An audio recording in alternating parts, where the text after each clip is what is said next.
keep it very low budget so that you don't blow anybody's brains out, financially, and don't take anybody's money that you can't afford to lose it. So don't put anybody in a financially uncomfortable position. Today's show is sponsored by Enigma Elements. As filmmakers, we're always looking for ways to level up production value of our projects and speed up our workflow. This is why I created Enigma Elements, your one-stop shop for film grains, color grading LUTs, vintage analog textures like VHS and CRT images, smoke, fog textures, DaVinci Resolve presets, and much more. After working as an editor, colorist, post, and VFX supervisor for almost 30 years, I know what film creatives need to level up their projects. Check out enigmaelements.com and use the coupon code IFH10 to get 10% off your order. I'll be adding new elements all the time. Again, that's Enigma, ENIGMA, elements.com. I'd like to welcome to the show Jeff Deverett, man. How are you, my friend? I'm great. Thanks for having me. Oh, man. Thank you for doing this. I appreciate it. You and I have been talking for a couple weeks now, going back and forth on some stuff. And the idea was like, I think it was you that said, hey, would you like me to come on your show to talk about all things distribution? Because I know where if I may quote, I know where the bodies are buried. So I was like, well, yes, sir. If do you want us to blur out your face? You're like, no, I'm fine. So before we get into it, tell the audience, how'd you get into the business? Okay, so you're going to hear from my accent that I'm formerly from Canada. Mm-hmm. I now live in San Diego, California, which beautiful San Diego. But I lived in Toronto, Canada for most of my life. And my wife and I decided, because we want to make a lifestyle change, mostly because of the winters in Canada. As you and I agree, Toronto's a great city, and it's a great film city, by the way, too. Mm-hmm. But it is nasty in the winter, and she's American, so we were able to make that change. So that's why we ended up in the United States, and I'm now a citizen, very proud, and actually a couple of days of July 4th, I take that very seriously. So I celebrate July 4th. Okay, anyways, how did I get in the business? So I got what you call the bug, the virus, for lack of it. I got that virus, which is the filmmaking virus, at about 16 years old, I recall. Mm-hmm. I don't know why I got it. I just got the virus that I needed to be a filmmaker. Mm-hmm. And so when I was going to college in 18 as in Canada, my dad said, so what do you think you want to do? And I said, I want to be a filmmaker. He said, for really? And I go, yeah, I think I do. Yeah. He goes, do you want to be a producer or director? And I said, I don't know. What's the difference? He said, no, he didn't even know. This was a crazy conversation, but this is what literally went on. Mm-hmm. And he said, well, if you want to be a producer, I think you should either go to law school or business school. You should either get an MBA or a law degree, because I think there's going to be a lot of business involved. But if you want to be a filmmaker, like a director, go to film school, because, it's all artistic. So I said, I think I want to be a producer. And anyways, I went and got an undergrad degree, a business degree in economics and finance. And then I went to law school and got a law degree. And then I went right into in Canada, you have to practice law for 1 year, to do it, sort of an apprenticeship. Mm-hmm. And then right after that, I applied only film companies. I wanted to be in their legal department. Mm-hmm. So, and I ended up at first at a small indie company, but then at a big sort of, quasi studio, as big as they are in Canada, a public mm-hmm. company, a media company. So when I was being hired into that job, I thought I was being interviewed for the legal department, but they ended up putting me in distribution, and I went into sales. And I said, this is unusual. They said, well, you have the right personality for sales. So, and we like your background, and we know you can talk business and negotiate contracts. So we're going to put you into the sales department. And I had no clue. I mean, I literally thought I was going into the legal department, into business affairs. So I said, yeah, this is fun, because I got to go to all the markets. I got to literally travel the world, go to all the markets. So my job was to basically acquire indie films and programming, both TV and movies, and to set it up for distribution. Ultimately, I phased into the selling side as opposed to the acquisition side. And then I started running the domestic sales operations internally in the studio, and then we branched out into lots of different things. As you say, you got to be like your Filmtrepreneur book, which I read, by the way, and enjoyed. Thank you. So we branched out into lots and lots of different merchandise, and it wasn't just about the programming. It became a full business in terms of how we could monetize lots of other things. That's curious. What other products or what other things what other revenue streams were coming in from the films? Well, I don't know if you totally reviewed my bio that I sent you. But I do remember. Yes. Yes. Please tell the audience. There was this one small IP that you guys picked up. One small little item, and I hopefully we're talking about the same thing because we didn't talk about it. But So my biggest acquisition by far for the Canadian market was this purple dinosaur called Barney. Barney, yep. Yeah. So for those of you who remember, Barney, was gigantic, children's property. And for those of you who are smiling because your kids were probably hooked on it. Anyways, I met this woman named Cheryl Leach at one of the conferences in Las Vegas. At that time, Barney, she had just made 3 videos. Barney was actually blue. It wasn't purple. It was a different voice. It was a different thing. And I had 2 kids at the time, and I was very interested in young, programming for kids. And I meet this school teacher, Cheryl Leach, and she tells me about this property and that she's a school teacher and she knows what kids resonates with them. And I brought it back to, and I said, guys, we should acquire this. I don't know why. There's something about it. This woman kind of she's connected. She's hooked into what the audience really wants. So we acquired it. And sure enough, Barney, like within a year, got onto PBS and became like what it was. She changed the color, and it grew and grew and grew. And it became this fantastic property. Anyways, originally we just I just did the rights for, basically the programming, which was television and home video at the time. And home video was monstrous. It was still VHS at the time. And then we were transitioned into DVD. And we, over the first couple of years, we developed a really good relationship. And she said, we're doing all this other stuff. Like we're doing all these licensed brands like plush dolls and books, publishing, music, toiletries, clothing. And, there's a lot of opportunity for that in Canada because, a lot of it's not licensed. And I said, okay, where do I sign up? And we got everything. We became the music publisher, the book publisher. It was just the biggest was the money, just printing money. Plush dolls was the biggest. And then we realized that the show is just a TV commercial really to get people interested, to sell merchandise.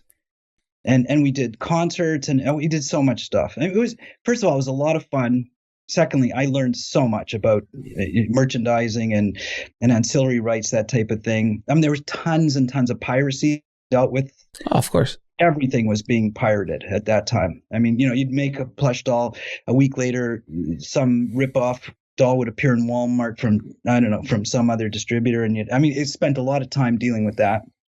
But it was monstrous. Now, the only thing is I didn't own that company. I was working for a public company. They were great guys and I enjoyed it, but they made a ton of money. And the people back then when we started, it was called the Lions Group, became Lyric Studios, and then ultimately Hit Entertainment bought it. And great property. And, that is. Okay. So the Barney lady, Cheryl, she actually made money with this deal. Oh, she made tons of money. So, okay. And we're going to get into why that deal made money and a lot of others didn't. But you did this during the 90s, if I'm not mistaken, right? 90s, early 2000s? Yep. That was mid 90s mid 90s. 96 I licensed property. Yep. Okay.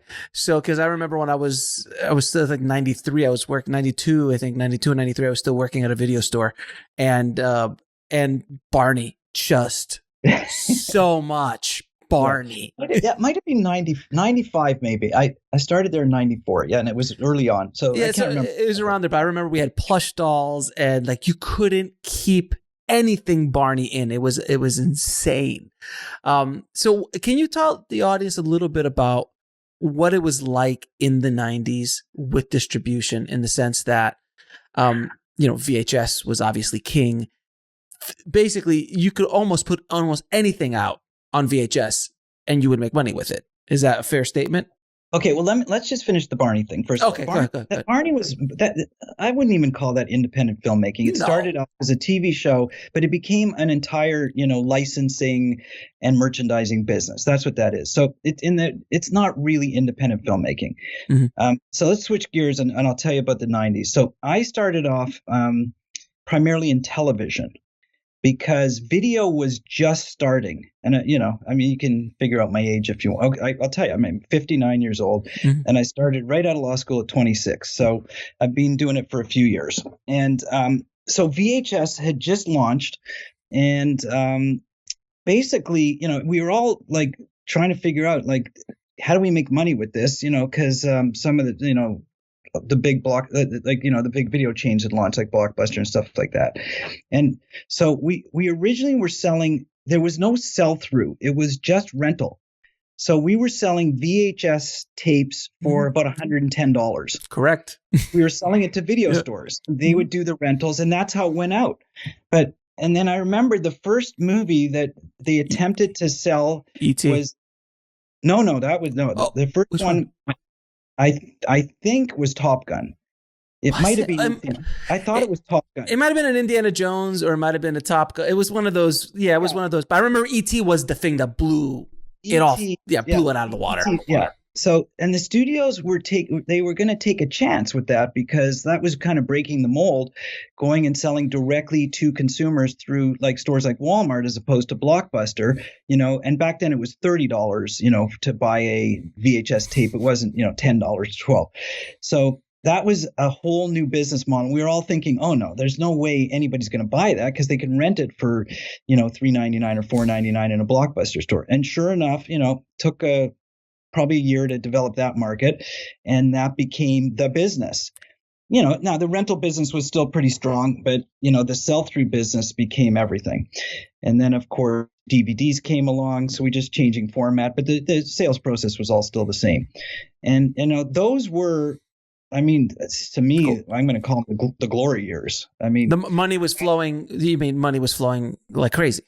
Well, people were enjoying it. Like, people wanted to own. You got like a piece of merchandise. You got like a nice box. You got a item. So, and you had people were collecting, like libraries were developing. So, and you could watch it over and over again. We had special features was a gigantic element to put onto the all the DVDs. But you said something earlier. You said you could sell anything. The truth was, you pretty well could sell anything as long as you had a good box. Listen, I had in my film, because I know this, because when I was working at the video store in the late 80s, early 90s, the stuff that would come in, there was the Slimerama Bowl-orama, there was Assault of the Killer Bimbos, which was literally 2-3 girls flying like that, like popping bubble gum. The Exterminator, which is obviously a ripoff of the Terminator. And then anything that Roger Corman put out. Like, it was insane. You could literally put out, and I remember the guy driving up to the front of our mom and pop. It wasn't my shop, but the mom and pop shop that I worked at.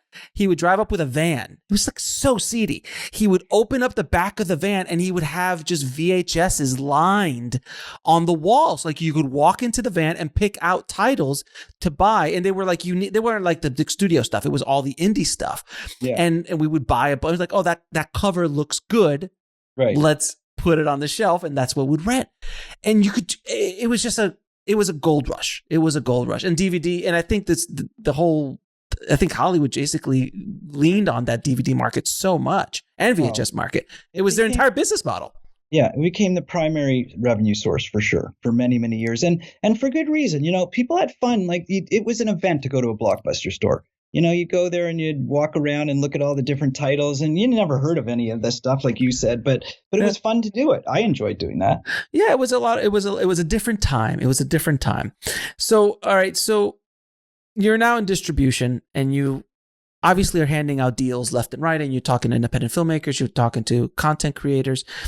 And when you were in the sales side of things, when we spoke earlier, you were like, well, Alex, I didn't knowingly try to screw over filmmakers. That was just the way the system is kind of set up. Can you elaborate on that a little bit? Yeah, for sure. Yeah. I mean, here I am, I'm 26. I get hired by a big, large media company to go into their entertainment department. And, what do I know? I'm fresh out of law school and new to the whole industry and everything like that. And they said, here's how it works.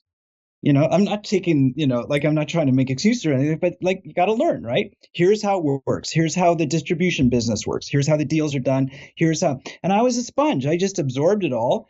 And I went with the flow because I was working for them. And this is what you do. And this is how, you're learning. Right. And by the way, and to your defense, that's the system back then in the 80s and the 90s. Like that, there was no options, and everybody did business this way. There wasn't there was no self-distribution. There was no such thing. Yeah.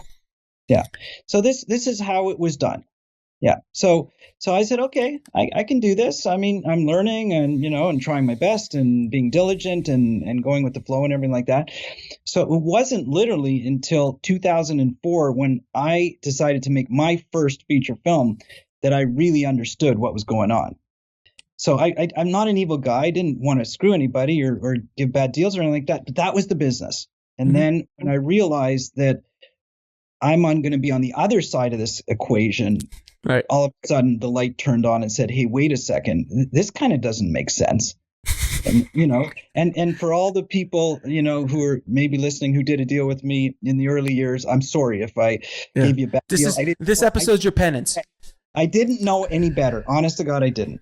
No, and look, and to be fair to you, Jeff, again, in that time period, that's all there was. There was no other options, and everybody was given the same deals, which were horrible deals many times. And if you didn't like it, you just go don't take it and go somewhere else. But the other person, they'll give you the same deal. So there weren't a lot of options for filmmakers, but there were obviously some filmmakers were making money. Obviously somebody was making money somewhere because it's not all one and done. So was it because they structured deals differently? Maybe they had, how does that work? That's exactly it, Alex. Here's the thing. The distributors aren't evil. They're just business people. They're business people in a business that's designed to be skewed in their favor. That's all. That's all it is. But they're not bad people. Some of them are bad people, but for the most part, they're not bad people. Right. The deals are bad. That's the problem. Think about a film is a major thing in somebody's life, in a filmmaker's life. It's as big as I shouldn't compare it to this, but it's almost as big as having a child. Yeah. I mean, you put your heart and soul into this. You put all your financial wherewithal into it. You spend months and years. I mean, it's a big deal, and it can change your life, or you could go broke. You could make do well. I mean, it's a big deal to make a movie. All right, so if you it's a major asset also. Now think about the biggest asset in most people's lives is if they buy a home. Now think about this, okay? I was thinking about our discussion we're going to have today, and I want to compare it to home buying. When you buy your first home, you're a little naive, you're a little green around the ears and everything like that, but you're still smart enough to know that they put a list price up and you can negotiate it. You don't necessarily have to pay the list price. They say, this is what we're asking, but make us an offer. And so it's negotiable, right? Now, when you go to, that's buying. On the selling side, when you go to sell your house, the agent says, okay, I want a 6% commission. And you say, well, wait a second. Why can't we do it at a 4% commission? It's fair game to ask those questions because there's a lot of money at stake. And this is your major asset in your life. And, you get one shot to do it. And hey, you get a lowball offer. You say, thanks a lot, but I want to, and you write it back at a higher price. This is regular standard operating procedure in real estate for a major asset like a house. Mm-hmm. Why isn't that the case with indie films? Why does a filmmaker basically walk into a distributor and they put a deal in front of them and they kind of think, oh, this is what I have to live with?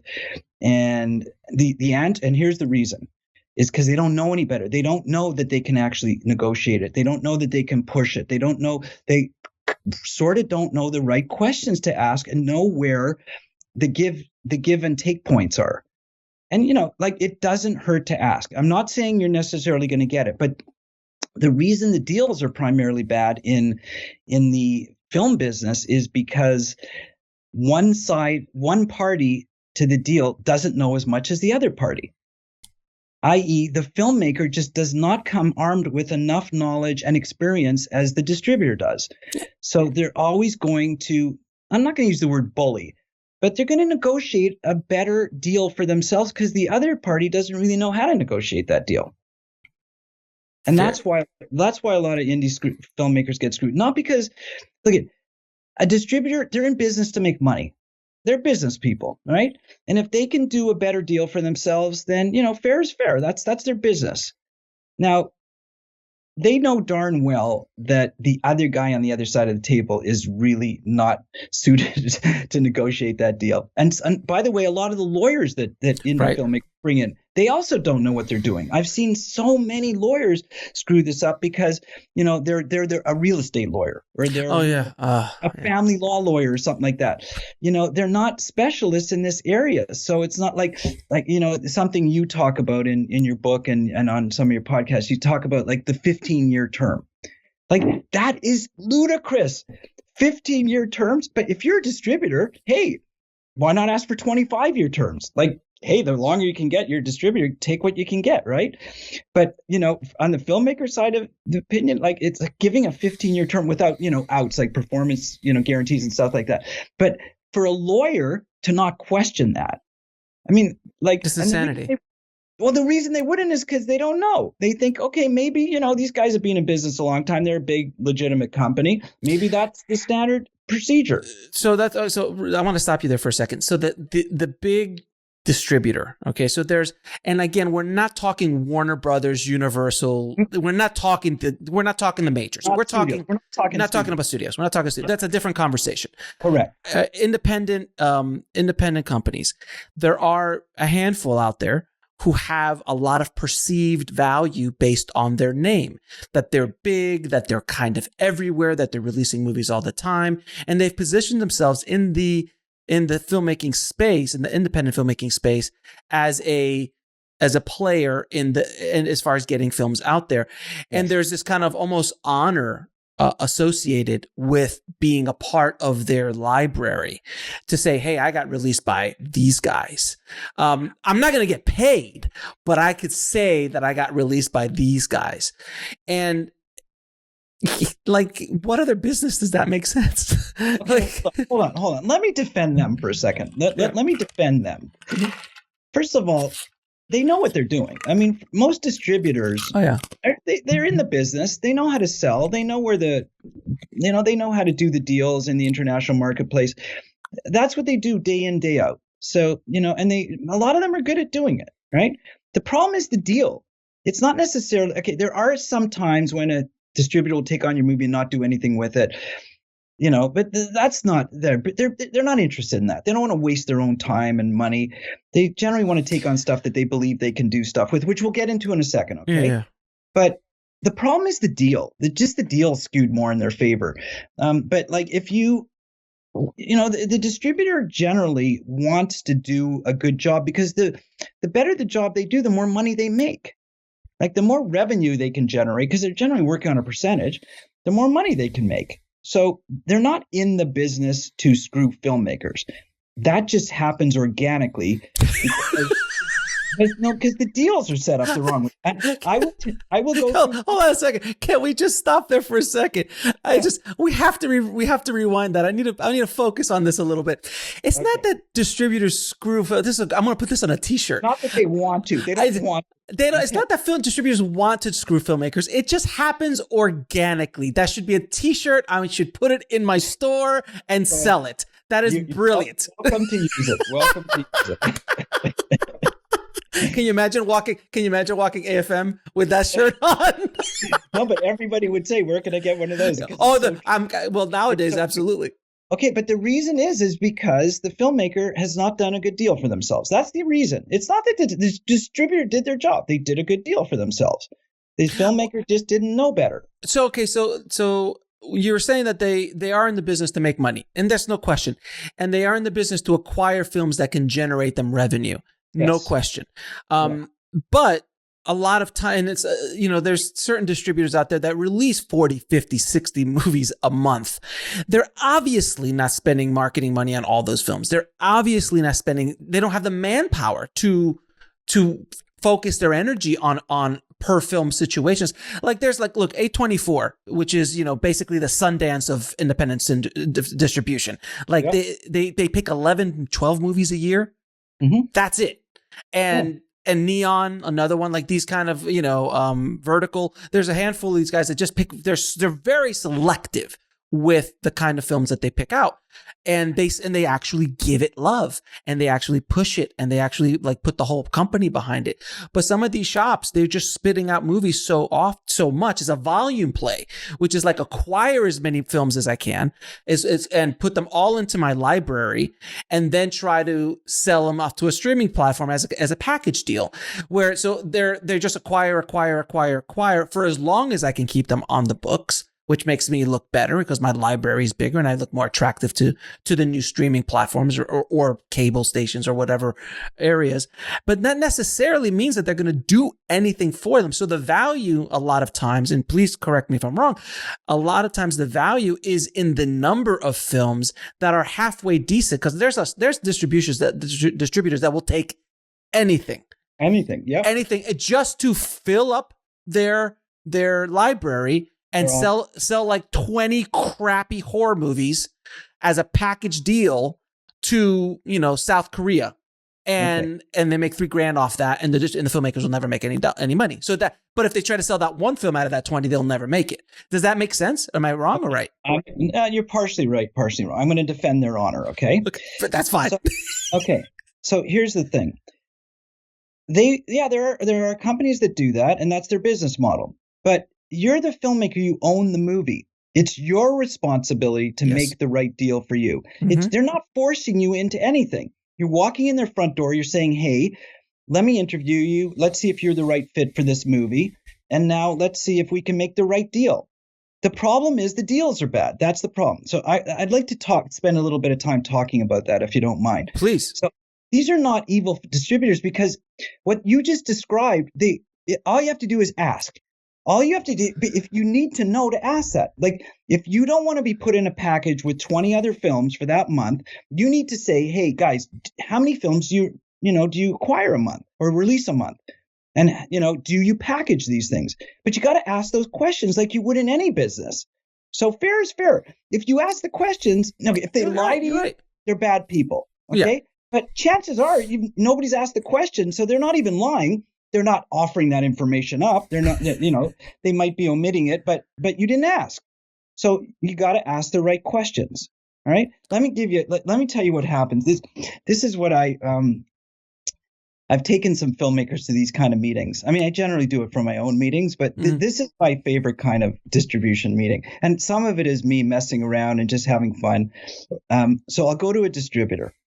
And for those distributors who are listening to this, some of you actually may have been in these meetings with me where I've done this. Okay. So the first thing I say is, guys, the reason I'm here is because this is a third party independent distributor. If I'm looking for a deal for one of my movies, right? Okay. I mean, I generally self-distribute now, but sometimes, there are situations where I'll still do that for foreign or something like that. Mm-hmm. So first thing is, guys, are you guys good at what you do? The answer is, I'm going to paraphrase. I'm just going to go through this. Hey, how you doing? Are you guys good at what you do? Jeff, we are the best in the business. Okay, we are the one thing that you can be sure, and that it will be consistent with every single film company, distribution company you go to, they will all tell you we're the best in the business. Sure. The other say they're the best, but we are the best. Okay, obviously. Okay, that's wonderful. I want to be dealing with the best. So I'm at the best. That's fantastic. Okay, got it. Now, you've watched my movie, hopefully, or the trailer or something like that. At least, maybe. Is this a good fit for you? Oh, Jeff, we wouldn't be talking. You wouldn't be sitting there right now if this wasn't the right fit for us. Okay, so you're the best, and my movie can fit into your offerings. Yes. Yeah. Okay. Good. All right. Okay. So we're through that. Let's get to the next thing. All right, guys, give me just sort of an idea, an estimate as to what you'll sell. What's the gross revenue? And this is obviously a way more detailed conversation because we're talking, different windows and television, home entertainment, digital, obviously, all this kind of stuff. Just over the next, say, year, when you release this movie, give me a ballpark figure. And this is what distribution companies do. And projections. Yeah, give me some projections. What do you think it'll do? We'll be right back after a word from our sponsor.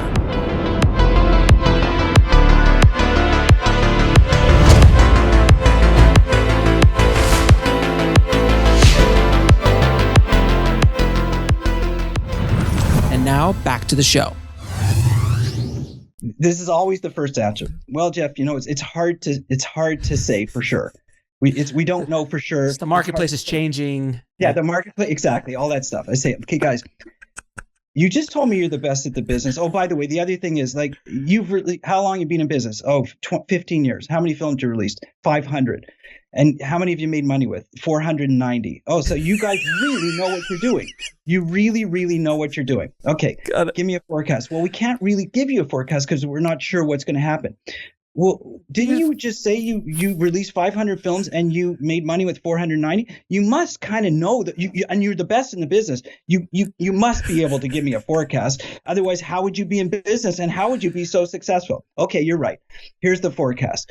We're going to do, and I'm just going to make up a number here. Okay? Sure. We're going to do $2 million in sales in the first year after release this. And here's how it works, blah, blah, blah, blah, blah. It's a ballpark. Sure. Now, and they always say, Jeff, we're actually probably going to do 4 million, but we need to be conservative in this conversation. They always say that. Yeah, okay, because we're probably going to double what we say, but at least, yeah. But let's say we're going to do 2 million, okay? and occasionally they'll go. And there was another film that we had that was just like yours that did 5 million. But I don't want to get you excited. I don't want to get you too hyped up. Don't want to get you excited. Okay. So I say, okay, so you're pretty confident about that, and you kind of just whispered in my ear that you're going to do 4 million. So 2 million is pretty conservative, right? Can we use that as the number? Yep. Okay, now we're gonna just talk about we can get into details about this later, Alex, about the terms and the conditions about the contract. Ultimately, how much of that money am I going to see? Well, Jeff, we're not sure. Okay, let's get through. But you're the best. Okay, you're between your costs, your fees, sub-distribution, this, that, da, da, da, da, da. Do you think it's fair to say I'm going to get 50% of that money?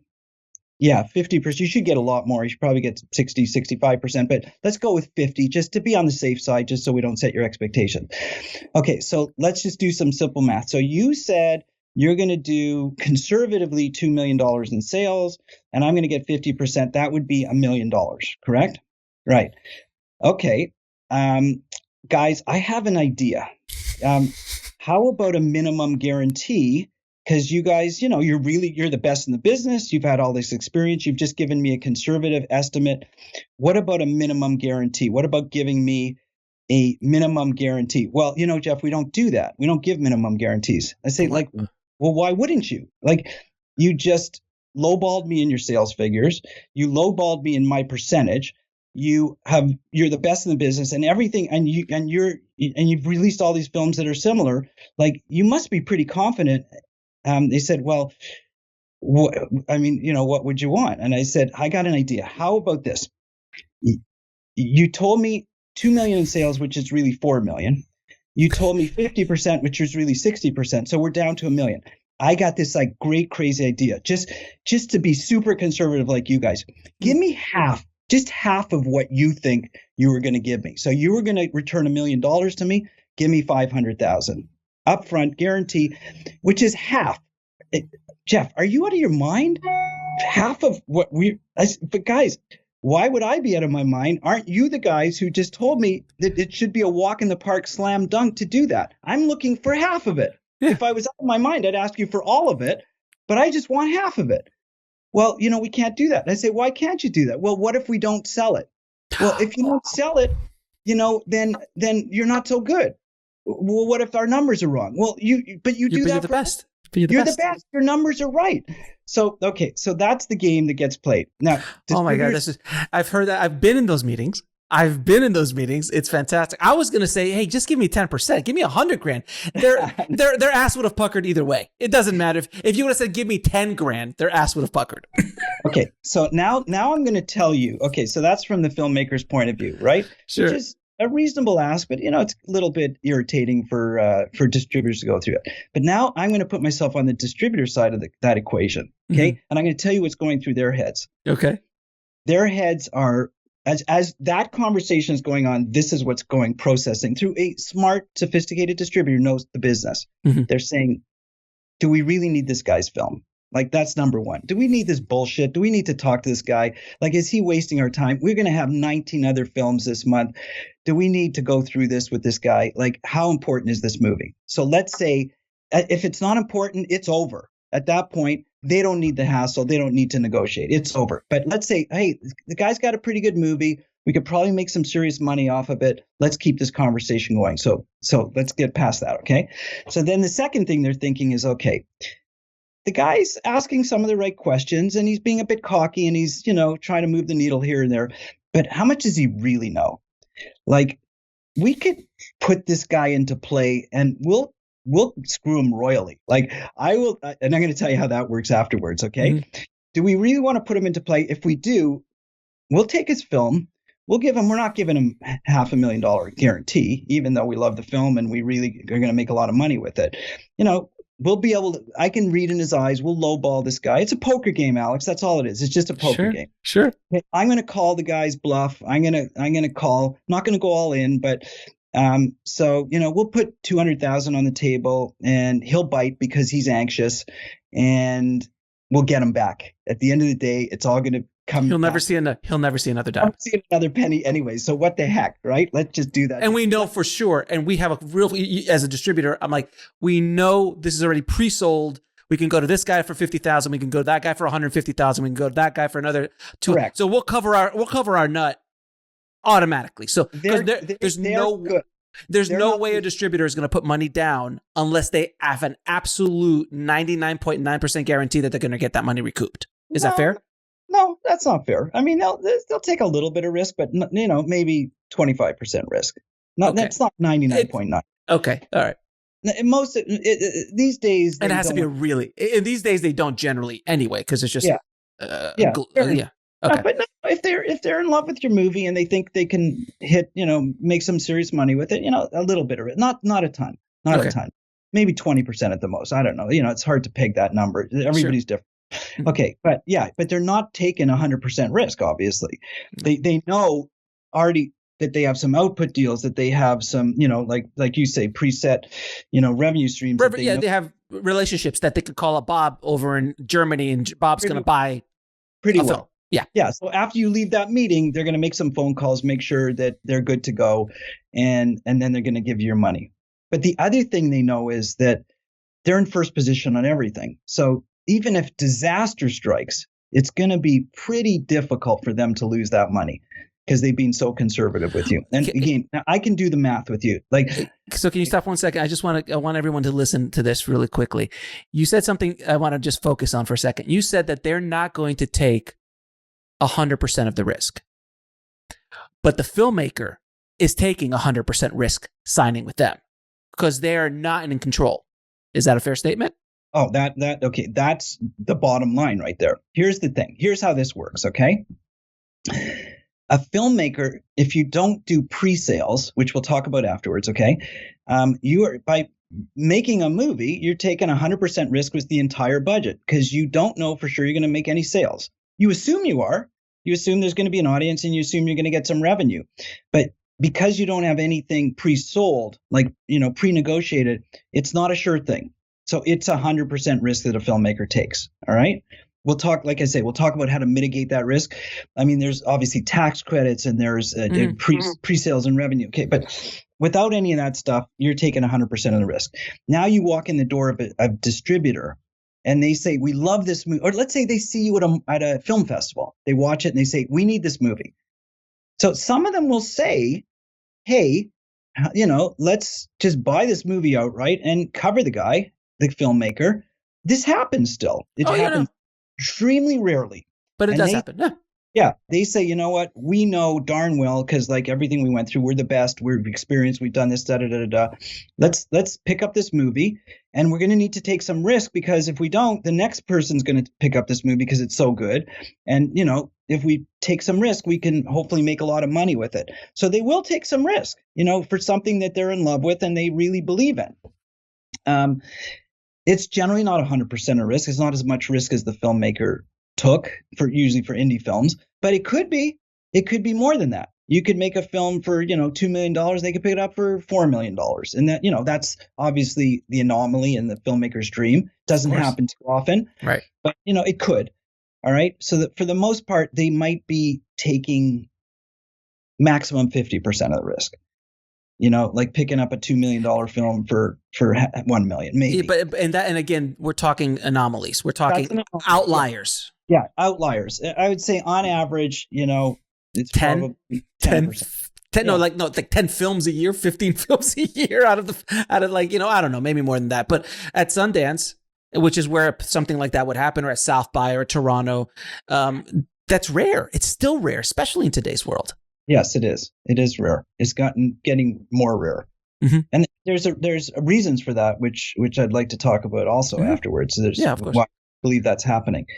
Okay, so you're right. So they're not in the business of taking a lot of risk unless they're really, really, really in love with the movie, and it's something about it is super special, and they think they can make a ton of money with it. And that's it's not even that risky, because they kind of can make those phone calls quickly and say, hey, or they have output deals, or they have something where they know that they can recoup some of that investment. All right. So you were saying, okay, so let's go back to where you were talking about as far as the deal was concerned. So from the distributor's point of view. So now let's say we got the filmmaker on the hook. Okay. We got their film. Let's say that they barely covered the MG. And again, the MG is a rarity anyway, but let's say that they covered the MG and that's topped out. There's very little bit money, or they make maybe a little bit more money off the MG. How does the distributor in their mindset, well, let's just ask a question. How are they going to get screwed? How are the filmmakers going to get screwed in the deal? Like, what are those kind of little things? Now, I don't know if I've listened to quite a few of your podcasts, but I haven't heard this one yet. And I don't know if this is going to be super boring. Do you mind if we do a little bit of mathematics? Because I think everyone listening would like to do some mathematics. Okay, so I'll explain how the math works. All right. Okay. Yeah. Here's how it works. So let's use $1 million film, or let's do a $500,000 film. Okay. Mm-hmm. All right. Just so we have round numbers. All right. And then of course, we could extrapolate higher, lower, sure, or higher. Okay. But let's just so that we can throw some numbers around. All right. Okay. So you make a movie for $500,000. That's your final cost, everything in. All right. That's what you're on the hook for. Okay.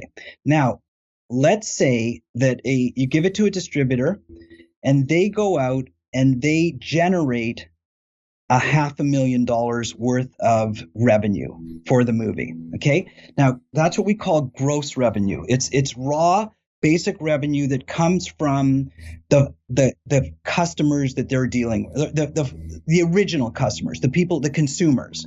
All right. So in the case of, say, a theatrical release, a consumer is, a person who goes and buys a ticket at the box office. That's a consumer.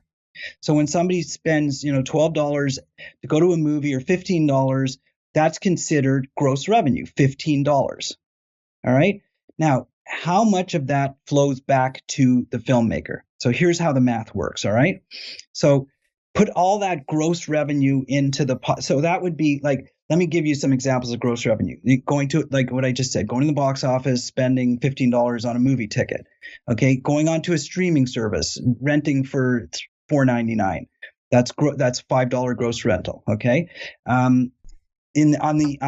That's consumer. On the buying a DVD, $10.99 or whatever. Okay. On the business side, it would be, selling to a broadcast sale, $50,000 or $100,000 for. So this all goes into the gross revenue pool. This is how much money was spent by consumers who are consuming that film. In the case of a television station, they're putting it up obviously on their station, and they're paying a license fee. Okay. So there's $500,000. So a naive filmmaker will say, wow, I made my film for $500. and people spent 500. So therefore it should be break even. There's obviously, yeah. Okay. So let's get down to the next level. All right. Most of the distribution deals that you're going to do with a third party distributor do not happen directly. So they'll go, even the really good companies, a lot will have half their, let's say I'm going to give them, probably more benefit than I should. Half of their deals they'll do directly, let's say on television. Half of this TV license deals, they'll sell directly to that TV broadcaster. The other half, they'll sell through sub-distributors. Whether it could be like foreign sales where they don't talk the language, or by law, you have to deal with a local company like in Italy or something like that, where they encourage you, or France, if you want to do a deal. And again, I'm just making up territories, but there are sales where it's makes more sense, or it's more viable to put it through a local sub-distributor or agent. So those people are going to take a part of the pie. All right. And I'll go through the pie in a second. Okay. Then let's say you go through an aggregator, which you have to do to go onto Apple TV, let's say. Or and distributors still have to pay an aggregator, just like a filmmaker would have to pay an aggregator. That is correct. That is correct. There's only so many access points. So they have to pay that too. So that's like using a third party distributor. So there's going to be a fee there. Okay. So ultimately what we have to get down to is what we call net revenue, which is, let's take all those third party sub-distribution aggregator fees and take and look at the box office. I mean, I don't do a lot of theatrical. I did 1 year in the theatrical distribution business, and they have these film settlements. Obviously, for gigantic studio films, they're different, but for indie films, the theater, basically the theater/distributor is going to take 50% of the box office fees. If you're lucky, if that's all they take, plus all your costs that are coming up too. But like the film receipts from theatrical distribution, you're only going to see maximum 50% of them, for an indie film. A studio, like I say, has the clout, they'll get better deals. All right. So at the end of the day, basically that $500,000 is going to get diluted down to about $275,000. You're going to see about 55% of it on average, because there's going to be 30% distribution fees and sub-distributors, and 25% platform fees and aggregator fees, and net this, net that. Okay, but you never even talked about marketing or delivery costs. I'm getting there. One thing at a time. One thing at a time. I got all the math figured out. Okay, good. I did this for 20 years. I know how. Let's not rush. Okay? Forgive me, sir. Forgive me. Continue. Okay. So that gross revenue that consumers spent, like the initial $500,000 of money that was collected in the sales of your movie, will get netted down to about $275,000. All right, which will be what the pool is that you're going to share from. All right, and it could be $300,000, $325,000. Like I'm netting it down 45%. That might be maybe high. It might be low. It could be low, actually. It could be low. Okay. I think it's in the ballpark. Sure. Right? Okay.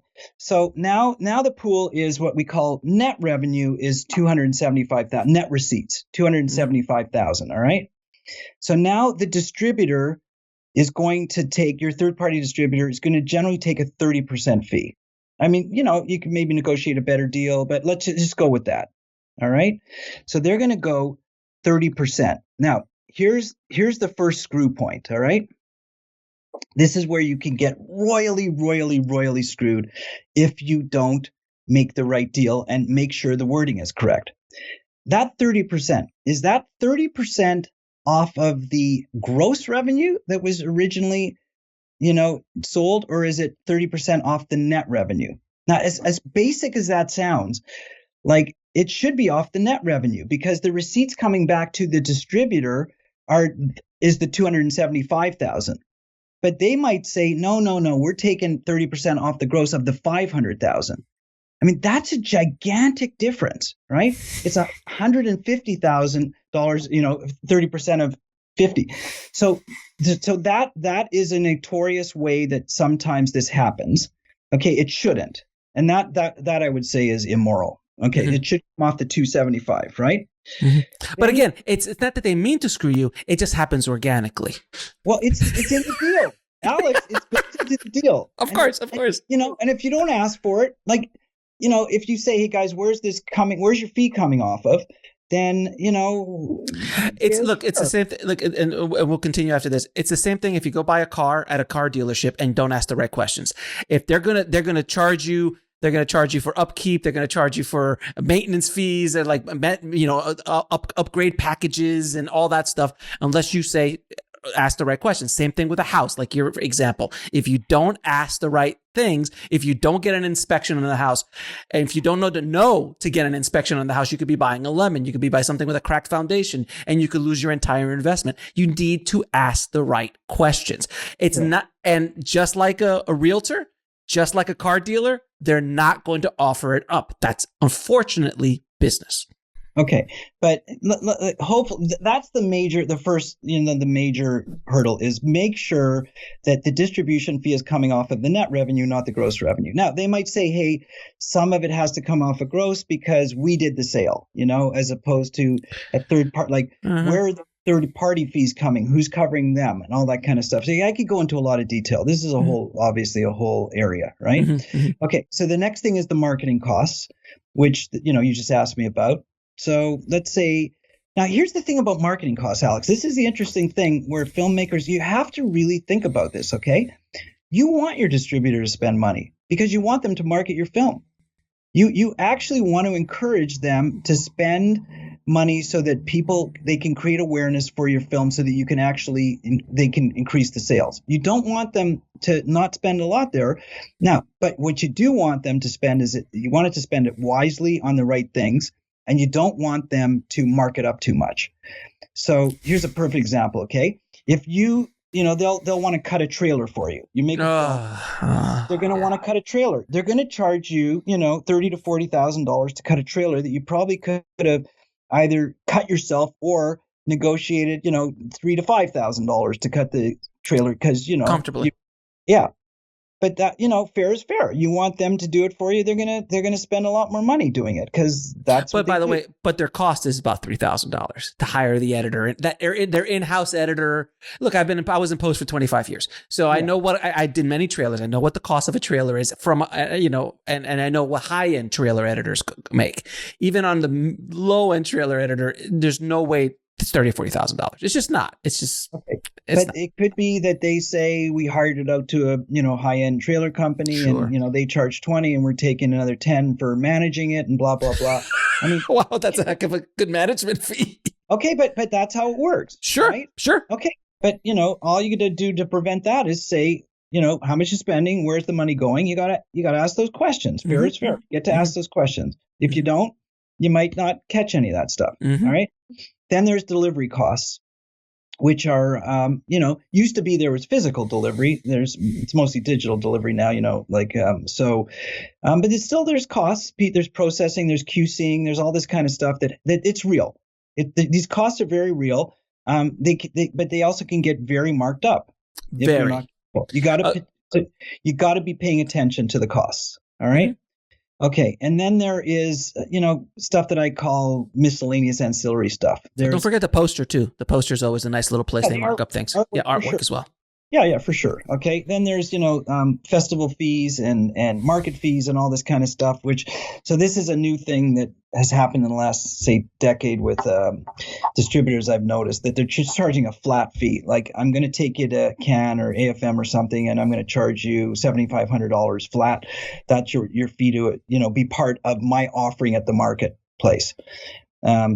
It's questionable too. Look at, there's no question. It's super expensive to attend these markets in defense of the distributors. The booths are ridiculously costly. You got all these people traveling and all this kind of stuff. But like you say, some people have 20 films, some have 10, whatever. They make money that way. That's a very good source of revenue to cover their costs and potentially mark it up also. And again, they're not necessarily evil. It's a business model. That's who they are and what they do. So by the time you're all said and done, and you take away those distribution fees that are coming off of hopefully the net revenues and not the gross revenues, and the marketing costs are, let's call them 10%. Let's call the delivery costs like 3.5%, the festival fees 2.5%, blah, blah, blah. You are down to 46% of the net revenue, which is 9% of the gross revenue that was, you're down to the $500,000 that was generated for your movie. You're going to get 45,000 when all is said and done. And again, I'd be happy to send you the math and show you how that, I mean, I'm looking at a spreadsheet as I'm talking. Sure. You're going to get $45,000 if the movie generates a $500,000 movie generates 500,000 in receipts, gross receipts. Now, if the $500,000 budget generates $1 million in gross receipts, I can do the numbers a little differently. But in order to break even, probably on a $500,000, you have to, the gross receipts have to be about 1.1 or 1.2 million to get back the entire 500,000. So, and my, I love the numbers. I think the math is great. I think that you're being very optimistic in your projections in that there's not more costs involved as far as okay, but remember, I sort of interrupt you, but I'm talking about monitoring your costs. I mean, you can say to a distributor, I want you to spend an extra $20,000, on this market and buy some art, some posters and some, billboards and stuff. They spend billboards and all that kind of stuff. They may or may not do it because that's a risk because they're putting that money up. But if you're guaranteeing it or they believe there's enough revenue or whatever, then they'll do it. They'll deduct it. They'll charge you a little bit of a premium because, there's servicing and there is labor involved in doing all this kind of stuff. Mm-hmm. So you're right. They can spend a lot more. I'm talking about monitoring it, like saying, reasonably speaking, 10%, should do it. But reasonably speaking. Yeah. Yeah. I mean, because I've seen breakdowns before on some of these deals and it's just like, it's abusive. It's abusive. It can get, if you're not looking, it's like anything, man. If you're not watching The Babysitter with your baby. That's correct. Things, all of a sudden the baby's out in the street and gets hit by a car. Like it happens if you're not keeping an eye on it all the time. All right. So continue. Yeah. You got to pay attention. I mean, and like a lot of filmmakers, number one, don't know how to pay attention because they don't know what to ask. Right. So fair. And number two, it's kind of a pain in the neck to pay attention. Like it's a lot of attention, I'm an artist. I don't want to think about this. Exactly. Stuff. You don't want to have to babysit this. Like you're hiring a distributor to do a job. You want to trust them. They're going to do a good job because they know what they're doing. You just want it to be fair and honest. That's where this whole predatory distributor thing, Alex, you're talking about honesty. That's what you're really talking about. Oh, it's a trust. It's absolute trust, but that's trust in any business deal. That's when correct. You sign an agreement with any kind of business across all industries, you're trusting the other person's going to do what they say. That's correct. Okay, and report it properly at the end. Now, this is assuming with the numbers I ran through that they all get reported properly. Obviously. Oh yeah. Some holes in the reporting too. Obviously, things. So things can get a little gray, in the sense of reporting. So they could say, oh, we got 500,000 in, but we really only report back a little bit, and that's with predatory. I'm not saying all distributors, and I've always been very clear about that, saying not all distributors are predatory. I just say most, but not all. But the example I just gave you was like full reporting. Like, here's what really happened. This is how it all flowed, blah, blah, blah. Okay. Yeah. If somebody generated 500 in revenue and only, showed 400 in reports, then, that's a problem. That's immoral, illegal. Yeah. So that's very predatory, but I wasn't going there yet. Yeah. I mean, it happens. There's no question it happens. And you have to, you also have to have recourse clauses in your contract, i.e. audit. Yes. And arbitration.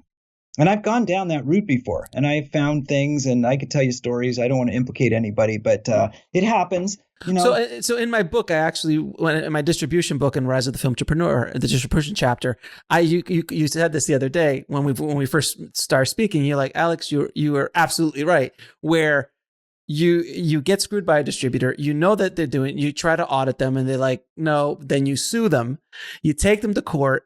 And then at the end of this whole experience, they go, oh, our bad. Here's the money. Yeah. Made a mistake. Made a mistake. Sorry. You have a $50,000 legal fee that ate up your entire extra money that you found, if that. And they know that. So they're like, okay, well, let's like let's mitigate our risk here. So like, if we take 50 grand from this filmmaker, it's going to cost them 50 grand to fight us in court for it. So they're probably just going to just not deal with us at that point, right? It's kind of like the olden days with the old car manufacturers. They're like, oh, well, that one part is killing. How many people are going to die because of that part? And how much are we going to have to pay out? Like, they didn't care about life. They were looking at it strictly as a business transaction. Like, well, if they kill only 1,000 people, if those 1,000 people sue us, how much can we have to spend? Oh, we'll have to spend 100 million. Well, how much will it cost to pull the thing back off? Oh, it's going to cost us 200 million. Oh no, screw it. Just leave it out there. Okay, Alex, with all due respect, you are a bit jaded. I mean, I'm absolutely jaded. Yeah, you're a bit jaded, and for good reason. For good reason. You've made me more jaded. Yeah, no, fair enough. I'm not as jaded, even though I deal with this. I'm, in the weeds in the jungle every single day on this kind of stuff. I just feel comfortable knowing what to ask for and know what to look for. So if you know how to make the sausage, but you know how to make the sausage. Tell me. At least they're going to say, okay, this is where you're going to get screwed. And if you don't like it, don't sign the deal. Too bad. And but you're coming from a perspective of knowledge. You're coming from a perspective of experience. So you understand how the sausage is made on the other side of the table. We'll be right back after a word from our sponsor.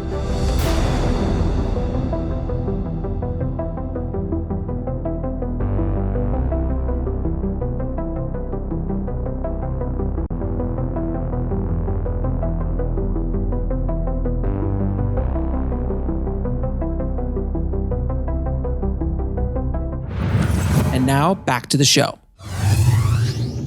So it's a completely different perspective than 99.9% filmmakers have. I feel like I have a fair seat at the table and I get to have a fair discussion. Right. And I don't necessarily, get everything I ask for or, and people say, if you don't like it, too bad. That's the best we're offering it. But at least I feel like we've had a reasonable, fair discussion and there's nothing that I haven't really thought of. And have you been sitting in those meetings with these distributors and they just go, yeah, we can't work with you? Yeah, of course. Absolutely. No, absolutely. Listen, I just did the math. Here's the major thing that, like, I would say the highest priority in a film distribution agreement that you have to get, it would be what I call a performance clause. Like, you talk about these 15-year deals. I think that's nuts, right? But a 15-year deal is not nuts if they're performing. So what you really need is you need to say, as long as you guys keep hitting these thresholds, these targets, and you're making this much money and returning it to me, then we can keep going, or we can do auto renewals. Like, let's do a 3-year deal with 5 auto renewals, assuming you hit a target every year that we pre-negotiate. Like here, you hit $1 million this year, 1.8 million next year, And if you're hitting the targets, you want them. Absolutely. Absolutely. So that's the major clause you want to put in is performance, because if it's not working, primarily it's not working for both sides. But if you don't put that, you can't pull it. And it's an optional, like I call these performance clauses, they're options that the filmmaker has. So you do this deal, let's say you do, a 3-year deal as opposed to a 15-year deal. And you say, okay, at the end of 3 years or at the end of 2.5 years, if you have this much revenue generated and reported to me. And a check in hand. Correct. Then then the deal can automatically renew. If not, I have the option of pulling the deal, terminating the deal. Because, you might want to keep, it's pretty close and you think they're doing good and, COVID hits and something changes and, you don't want it to automatically terminate. Mm-hmm. So you give yourself an option. It's a reasonable thing to ask for. Do reasonable distributors generally say okay for that? I mean, why wouldn't like if a distributor says no to that situation, to that that ask, shouldn't you just run away? Because obviously you should. No, I'll tell you what. Here's the thing. At the end of the day, the film business is a business like everything else. All right. Can I just get down to sort of the core basic thing before I go to where I want to go? Yeah. Okay. There's 2 reasons why an indie filmmaker should be an indie filmmaker. There are 2 reasons. All right. Reason number 1 is because, well, there's actually 3 reasons. One is, as you call it, you get the disease. You just get this, the bug. You get this bug this virus that you just need to do this in your life. You're not sure why, but it's sexy, it's appealing, it's fun. It's a great industry, by the way. It's a lot of fun. And you enjoy it a lot. Project-based, completely different, changing all the time, very interactive, social. There's so many elements of the film business that make it so attractive, right? So you get the bug, all right? But the major reason you want to become an indie filmmaker and put yourself out there and kill yourself and put yourself at financial risk and do all this kind of stuff is because you got a story to tell. Like, you generally want to tell the world a story. Or, or in the case of a documentary, send a very strong message that could potentially change the world or become your legacy. And you're making a contribution to the world, and you're doing it in a very fun art form that people can absorb and consume across the world. I mean, that's a very compelling reason to be a filmmaker, as it is to be an author, or a musician. I mean, it's an artistic statement of a message. And so that's the main reason you should be a filmmaker. All right. The second reason is hopefully you can make some money. Like, you can have a good life and make a good living from it. All right. That's becoming, less and less, as we know. It's more of a struggle to do that in the arts, all the arts, not just, as you know, music, all this kind of stuff. So, but if you're going into the movie business primarily and only because you want to tell a story and you're not worried about the money, then this is a whole different conversation. All right. That's an artistic conversation. And all we are going to talk about is how to best tell your story at the most cost-effective price. But if you're going in because you actually want to hopefully at least recoup your budget, or at least maybe make some money and make a living, hopefully become rich, but at least, have enough to make a living, then that's the discussion that I'm having here. All right. This is about becoming a career filmmaker and making a living at being a filmmaker, as opposed to just making a film and having your fun and, whether it's a midlife crisis or something like that, and making this artistic statement for the world that you want to do. I'm talking about being a career filmmaker where you make a living at it. So you have to be very smart. So you have to be, in addition to a good artist who makes, good quality films, you have to be a savvy business person, because it's the film business. The film is the art. The business is the business. So I'm talking about the whole business side. All right. So assuming that you want to monetize your movies and get your money back, you got to be pre-thinking about a lot of this kind of stuff. All right. Before you make your movies, as we know, as you talk about it a lot. And, so when you said to me, if a distributor says, hey, I'm not interested in your movie or something like that, or I'm not going to give you the right deal, do you walk away? It's a business decision. I mean, most people think that's an artistic decision. It's not artistic. The artistic decision's already been done. You've already made your movie. This is strictly a business decision, right? Like I said, it's a poker game. Do you think you got a better hand? Do you think you're going to get a better card on the next? Do you want to fold? Do you want to play, make the bet and try to get the next card? I mean, it's a business decision. So here's the thing about the business decision. I mean, you got to, hopefully you're armed with all the right things in order to make a good decision. That's what I've been talking about this whole podcast so far, is getting you, up to the filmmakers understanding the tools they need, or the elements they have to understand in order to make a good decision. But sometimes it's a business decision is a risky decision, right? Like, show me a business where you make a decision and it's not 100% sure thing. There's always going to be like anything, like, I talk about real estate. Like, you buy a house and you say, hey, I'm buying the house for lifestyle because I want to live there, but hopefully it's going to appreciate in value. You don't know that. You go through all the motions, say, well, it's a good neighborhood and good schools and good this and good that. And the cost of living is going up. So therefore, in 10 years, my house will be worth this much. You don't know that for sure. You're taking a chance with that. You do know that you're buying a house that you're going to like to live in. That's the artistic side of it. And there's value in there. Yeah. On the emotional side, absolutely. But the financial side, you're taking a bit of a risk. So should you walk from a distribution deal? You should only walk if you believe that you don't trust the person. It's a trust thing. If you don't trust the other guy, walk. But if you believe that you're getting a little bit screwed on the deal, if it's still, and you've asked the right questions and it's still within the range of reasonable, might be the far end range, the very far end range, it might be worth taking that deal. Because remember, on their side, It's like, okay, if the guy doesn't take the deal, you know what? We got 50 other filmmakers lined up at the door. And do we really need this film? Is it going to really change our lives? Probably not. Because if it is, they're going to let you walk. So with the analogy of the house, the big difference is of taking a risk with a house is you do have an asset that can be sold regardless. That asset will be sold maybe a little less than you sold it, maybe a little bit more, but you will make money back. With a film, it could literally have zero value.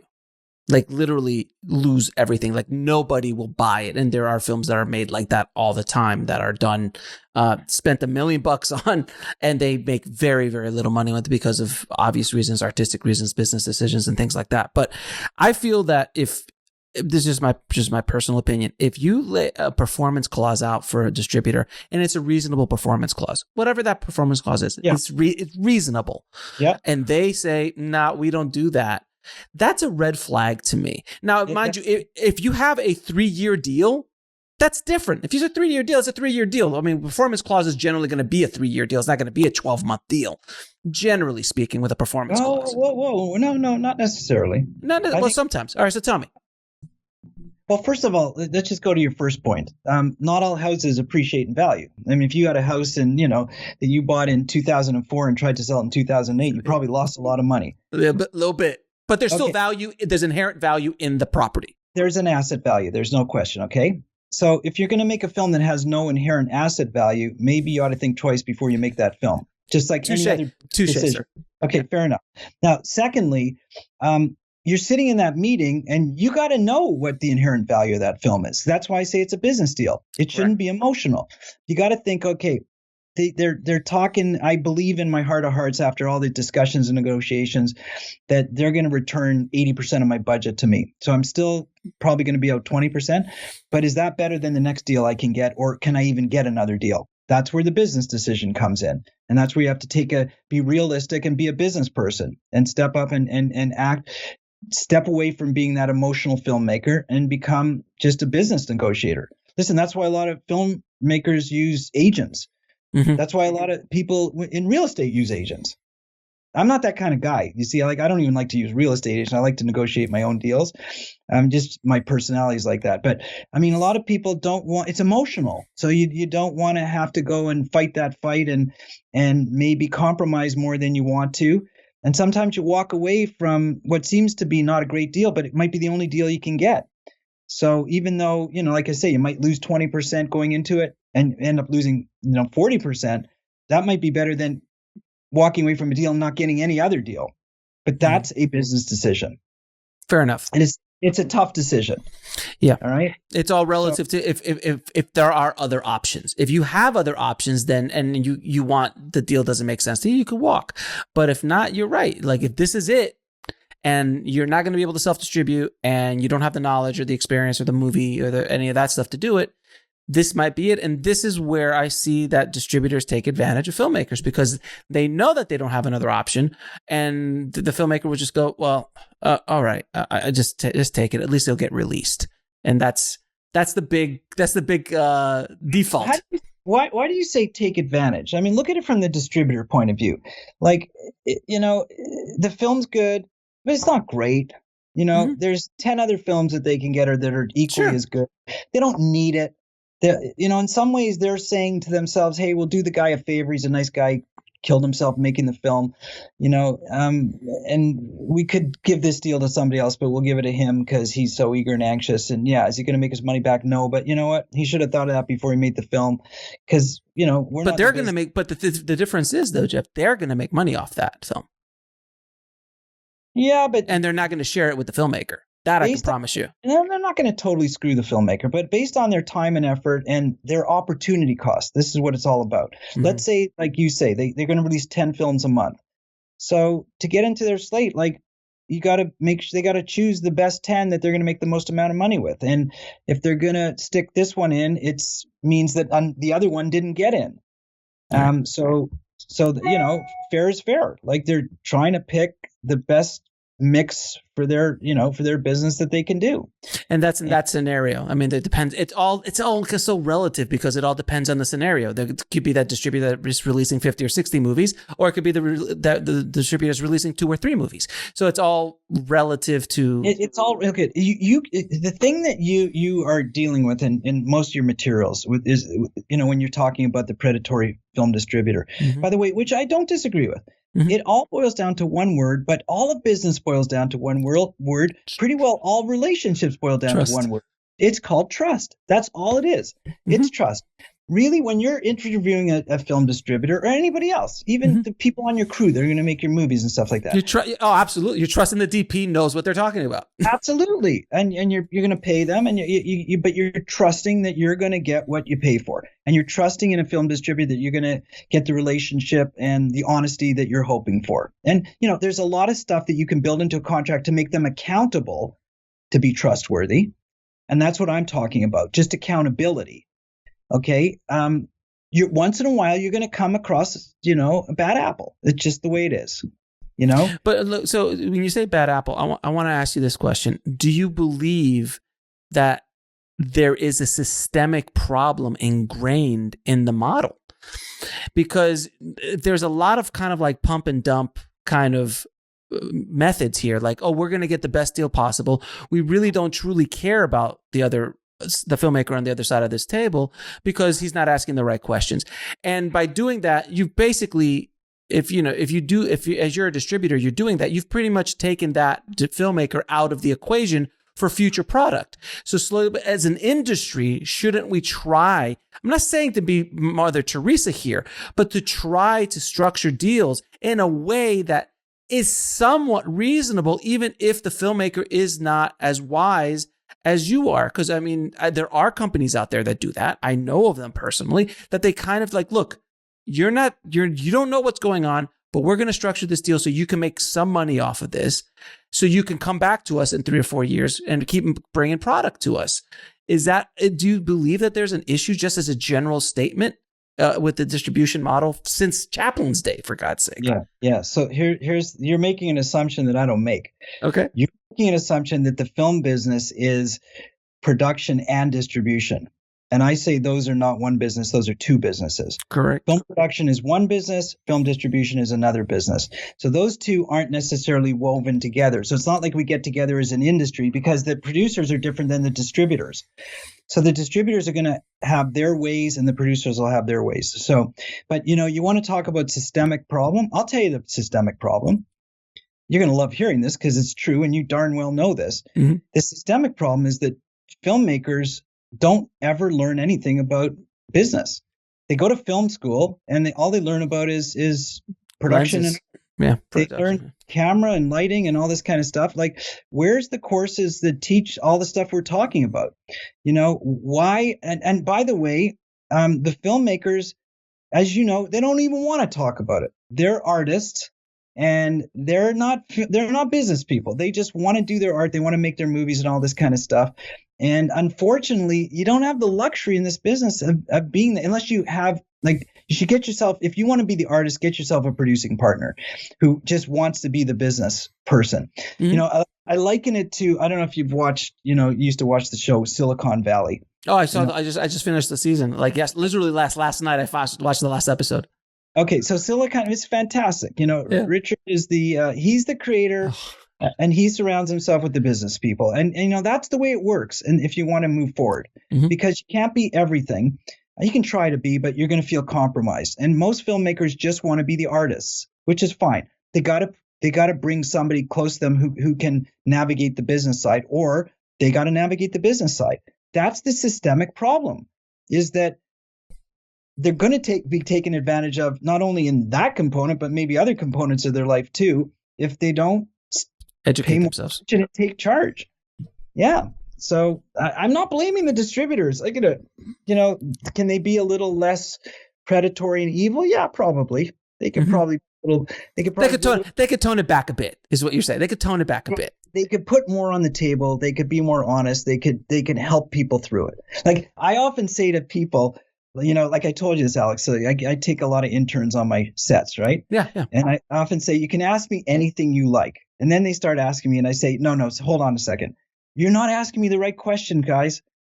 Don't ask me, what lens to use on this, shot. That's easy. Ask me how you're going to do a distribution deal. Ask me what the rate should be, what you percent. Ask me those questions. You have you're sitting here with, the guy who knows that stuff. Spend the time to ask me those questions. But you know what? They're not interested. Which leads me, I told you a story the other day and you said you want me to tell it. Yes, please tell it. Okay. So this is a perfect example of this whole systemic problem. And, for you filmmakers out there who are listening to this. So I go to a lot of the markets because I self-distribute. So I was going to MIPCOM a couple years ago, which is the big sort of television broadcast market in Cannes, France. It happens twice a year. There's MIP TV and MIPCOM. MIPCOM's usually in the fall. Obviously, this year it's all messed up because of COVID. But okay, so I'm going to MIPCOM, and I say I had done a film a couple of years ago with this other guy, and he's a great guy, great filmmaker, director of the movie, blah, blah, blah. And I kept saying, you need to know about distribution. I'm not saying you need to do it. You need to know about it. You need to understand. Yeah. You need to just experience it in order to become sort of a well-rounded filmmaker. So at least when it's talked about, you have an awareness. I'm not asking you to switch gears and leave filmmaking and become a distributor. I'm just asking you to be exposed to it so that you can see it. I got this idea. Come with me to Cannes, France. We're going to the south of France. It's going to be a beautiful trip and everything like that. We're going to go to the market. I'm going to walk you through and I'm going to expose you to what really goes on that side of the business. Well, what filmmaker wouldn't say yes to that? So, we're going to Cannes, right? So we get there, and Cannes is, MIPCOM is from Monday to Thursday every year. It's a 4-day market. So we get there Sunday night. We go to the opening party. All is good. He likes it. Lots of filmmakers running around, lots of champagne and fun and everything, right? The next morning, we walk up to the Palais. Some of you may have seen it. It's where the Cannes Film Festival takes place.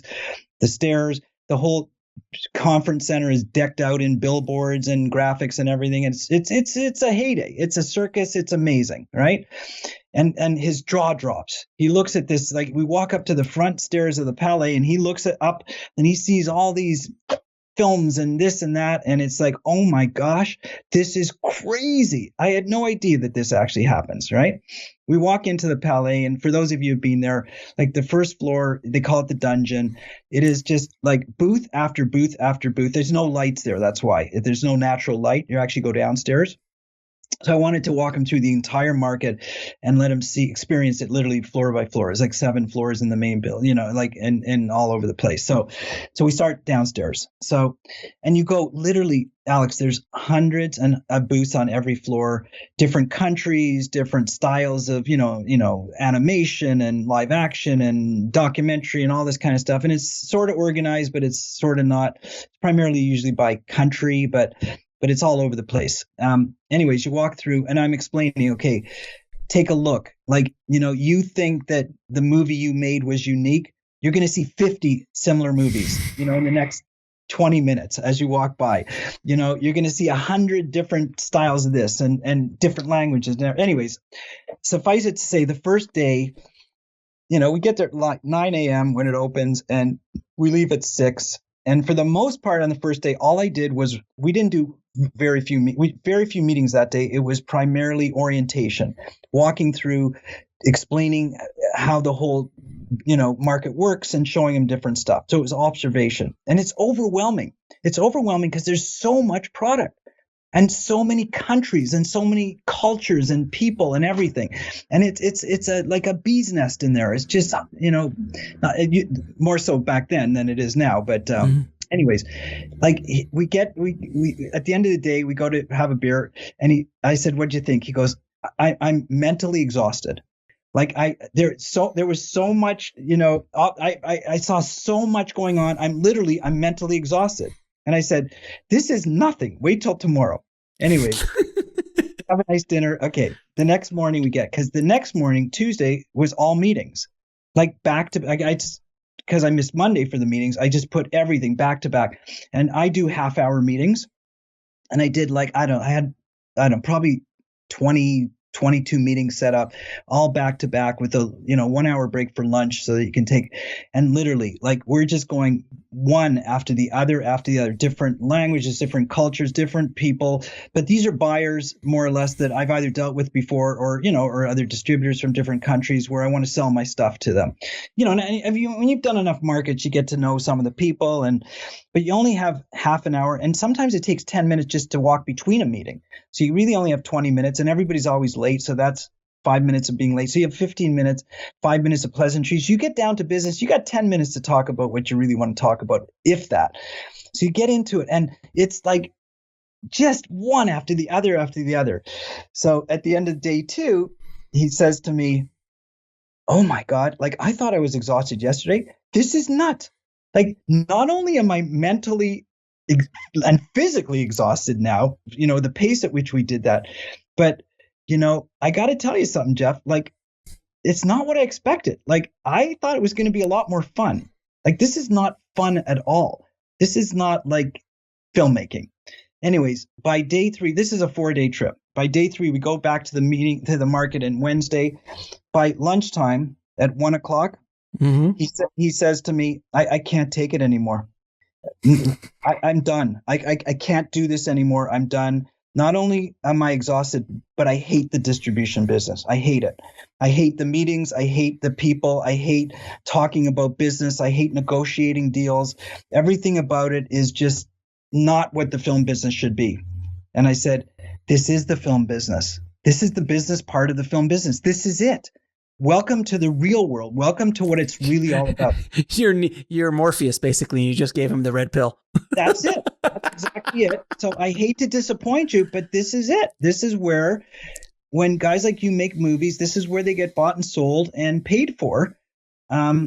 Anyways, he didn't even make it through the 3rd day, and he went home a day early from Cannes, France. Like, who leaves Cannes? I said, just go walk around the city, enjoy, go to the beach, just enjoy. He said, I can't. I'm so turned off by this whole thing. I just want to get away from it. He probably went to Nice for the day and whatever and flew home.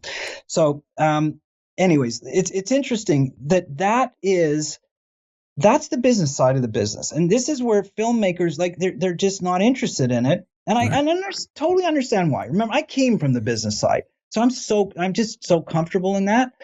But it is a big turnoff.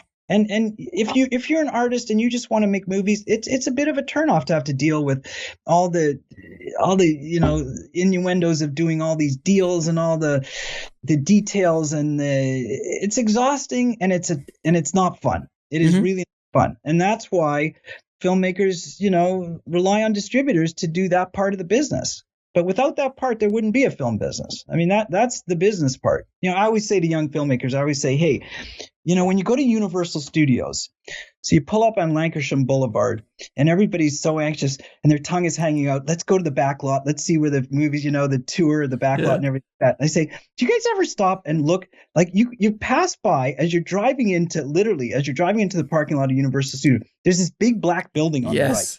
The Dark Tower. NBC Universal. I said, do you guys ever wonder what actually why there's that big office tower there? You ever wonder what happens in there? Oh no, we don't pay attention to that. I said, that's the heartbeat of what goes on where you're going to see. That's where all the business decisions are made. That's where all the money is generated. That's all the distribution and the finance and all those guys. I mean, I never make it past there. All my meetings are in that building. I never really get, as a treat, you go on the lot. But that's the business.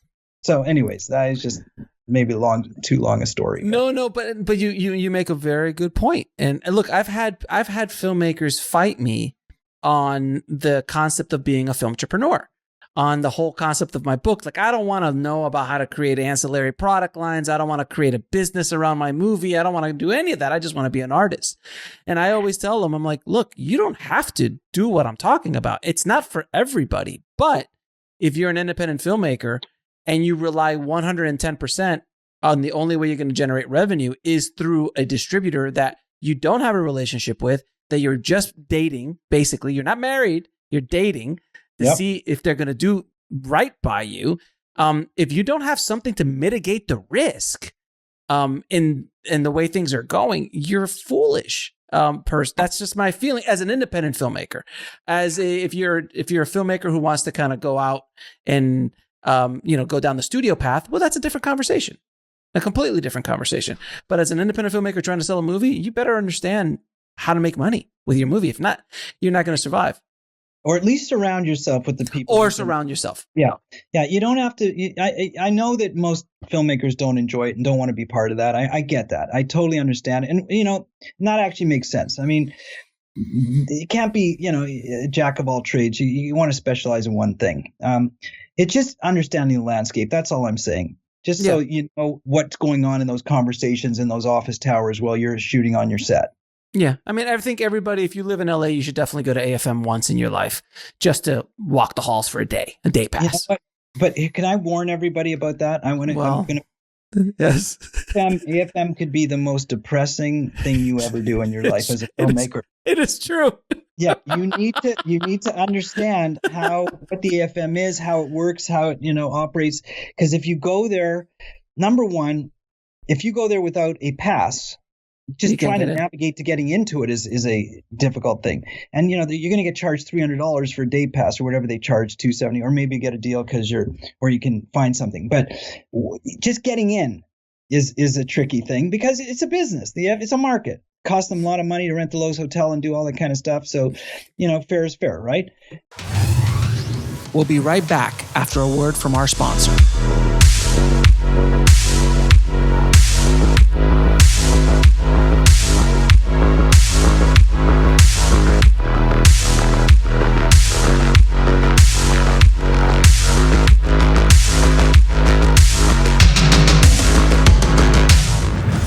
Now back to the show. But if you don't know how to walk a market properly, I mean, you can't walk in and say, "Hey guys, I'm a filmmaker and I got a movie." They're not going to even talk to you. That's, don't waste my time. We're selling movies. Come back tomorrow. Or actually, don't come at all. They have gatekeepers who their job is to keep guys like you out of their booths, out of their hotel rooms. So it can be super, super depressing if you've done it. Even just standing in the lobby, which they don't even let you do anymore. It used to be the lobby was open to everybody. Now you need a pass to get in there. That can also be depressing because everybody, excuse my expression, is bullshitting each other and saying, "Oh, I just got this deal and I got this deal," but they didn't. Nobody got any deal. I mean, the odd person got a deal, but they're not standing in the in the lobby talking about it. If they did, they're out at some fancy restaurant celebrating it or sitting in somebody's booth or something. So I've spoken about the AFM ad nauseum on this podcast. So I'll put links to the AFM episodes that really go deep into how to actually work that market. But I think it is important that they should go to a market. If you're in Europe, absolutely you should go to the Cannes Film Market or MIPCOM or something like that, just to at least walk it so you understand how things are done. Like I brought filmmakers with me to AFM and they just walk around like it's like Oz. Like they just don't understand. It's like this overwhelming thing. It's just like I explained to you with MIPCOM. Yeah. By the way, I'm assuming everybody knows AFM stands for American Film Market. I assume you're I'm assuming they do, but it will be in the show notes. Now, I wanted to also touch upon one of the main reasons you reached out to me is you read my book, Rise of the Filmtrepreneur, and was talking to me about niche filmmaking and how you build ancillary product lines and how all the stuff that I talk about. And it basically, as you turned into a filmmaker, once you left the dark side, once you left the dark side and you came over to be a Jedi, or at least a Padawan, at least. So you came over, you started to... I am your father. Yeah, exactly. So once you left the distribution side and you came over to be a filmmaker, you brought a lot of that business savvy with you. And you said, well, if I'm going to be a filmmaker, I'm going to be a successful filmmaker. And you had business ingrained in the system that you were going to build for yourself as a career filmmaker, as you call it, someone who's actually making a living being a filmmaker. And in my book, you start talking like, yeah, I do that. I'm like, well, basically you're kind of like the definition of a filmtrepreneur. He's like, you said, absolutely.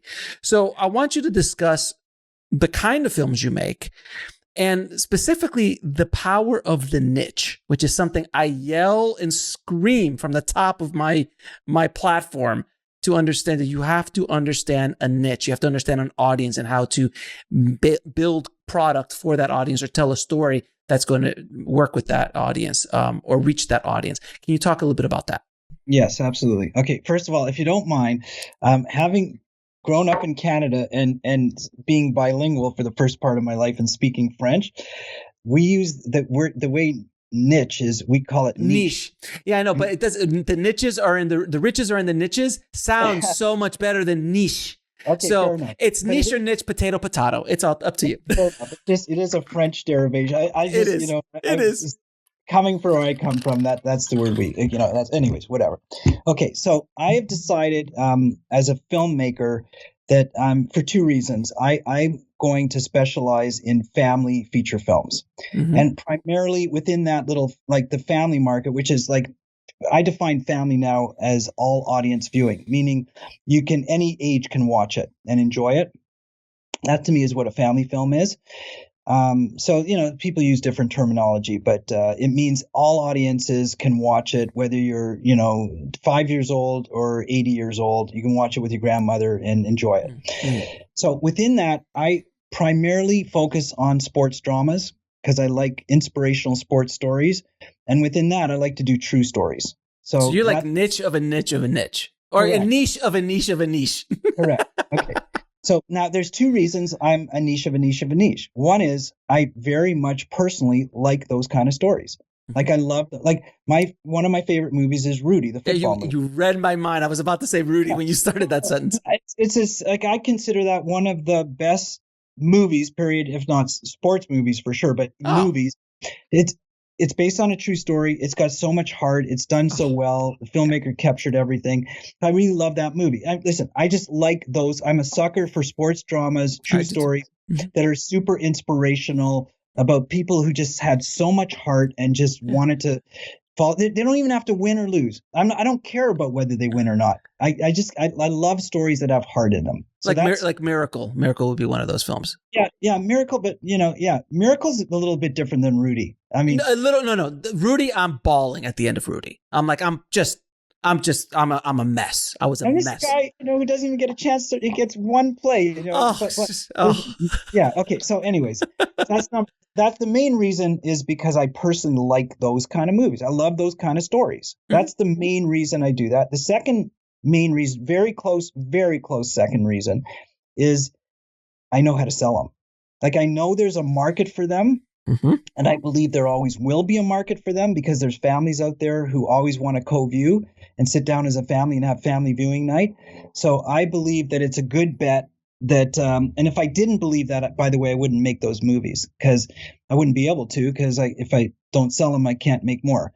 So I think that niche, I'm glad I enjoy that niche because it's also a very marketable niche.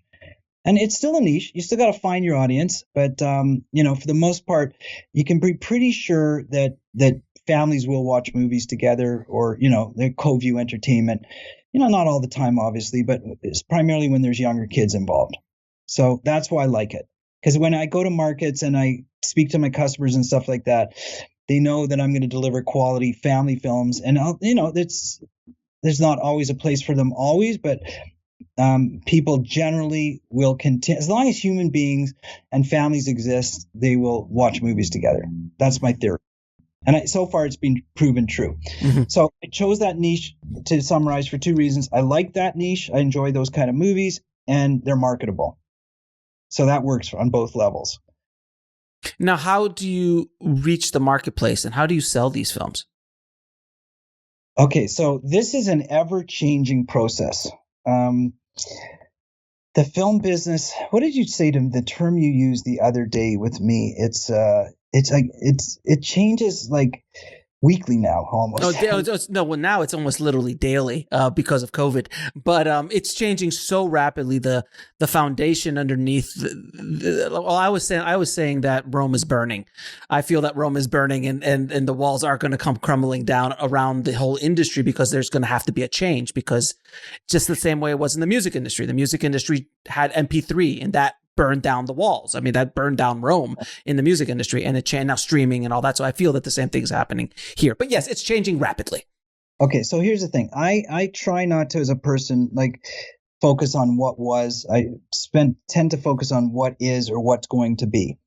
Now you got to focus on what was sometimes, historically, so you have a point of reference. But just because something happened before, it doesn't mean it has to happen again the same way or is going to happen the same way. So all this stuff, like I'm telling you, 90% of what I did in my career is not relevant anymore. Mm-hmm. I mean, it's relevant in that we hope that people are still going to watch TV and movies and, there's going to be entertainment. But even that, I'm going to make a bold statement, and maybe this is too bold. Do people even have the attention span to watch movies anymore? Like for us, like going to the theater, like my generation, like that, I love long form viewing. Mm-hmm. But if you look at my kids and the younger generations, they're more used to short form viewing. Like they're looking at like TikTok is, what is that? 15-second clips? I mean, and that's like gigantic, YouTube, like, is all short format. And that's, so it could be that generations going forward are not interested in kind of the formats that we were interested in. Everybody assumes, a movie's a movie. Everybody loves sitting down and watching a movie. And I'm thinking maybe not. Maybe they like 10-minute segments better, Yeah. Episodic stuff or, shorter form stuff, just because it's a different world now with technology. So even I'm questioning even that, which is interesting because I still say, okay, I'm going to make movies, but maybe I'm going to present them episodically as opposed to in one sitting. And so that's one of the things I've started exploring. Oh, it's much more lucrative if you have like a documentary, not documentary series, but a series based on one of your ideas for a film, like a inspirational sports movie. Breaking that up into 4 episodes or 5 or 6 episode miniseries. That's more valuable in the marketplace nowadays than a film. I mean, generally speaking, there's still always I think there'll always be a place for features. I think there'll be something like that. But right now, series is like the more content you could purchase as a streaming service is what they want. And people love watching miniseries now or seasonal things that keep coming out every season. Yeah, people accuse me of something like because I came from the business side of the film, from film. The dark side. Yes. It's not the dark side. This is your penance. I'm sorry. I have to beat you up a little bit. It's not the dark side. I know. It's the side that generates the revenue to enable, filmmakers to hopefully make their movies. All right. Correct. So I don't think it has to be dark. Here's what I get accused of. Mm-hmm. I get accused of being too focused on the monetization of the movie. Like I'm talking about monetizing before I'm even making. Same here. I'm saying, like, why would I bother? Like, okay, in my career, I've made 7 movies, and I made one of them as a personal project. It was a personal passion project where it didn't really matter whether I can monetize or not. I wanted to make it because to me, that was what I call my legacy film. It was my statement to the world. It was what I wanted. If I had to send a message, it would be that. Mm-hmm. That would be, now it's been the hardest film to sell too. So it's been tricky, but I was happy to make it. It was my most enjoyable movie for sure. Mm-hmm. The other movies, I'm looking at audience and I'm basically saying, okay, what's going to sell? Because I want to make money with them, because I want to be able to make other films afterwards. So, I'm trying to figure out what to make in order to be able to monetize it. And then within that, then I say, okay, there could be 10 choices. Okay, what would I enjoy making? But I don't get hung up on a story necessarily. I get hung up on a marketing plan. And I say, like I just finished making the gymnastics movie, as you know. And I know that gymnastics is big in an Olympic year. I mean, I've made 2 of them. And I know that there's a big audience for it. And a lot of young girls do gymnastics. So I know that there's a market there for it. And I probably wouldn't necessarily, I'm not in love with the idea of making a gymnastics movie unless there's a market for it. So it was a fun movie to make. I enjoyed making it, and I would definitely do other gymnastics movies. But if I discovered that they weren't going to sell, not sure I would do that. Then I might want to make a football movie where I think it could sell, or a baseball movie or something like that. And there's not a lot of gymnastic movies as a general statement. It's not like there's 1,000. There's not a lot of competition for that sub niche. Not as much as as football. Other football or baseball, but there's also because there's more fan base, obviously. So it's kind of supply and demand. But but I don't say, hey, like I'm a gymnast and I need to make gymnastics movies. I say like there's a market for it. I found a story I like to do. I think it would be, very suitable for that audience and attractive. And that's a big component of it. And let's make the best movie we can and have fun doing it.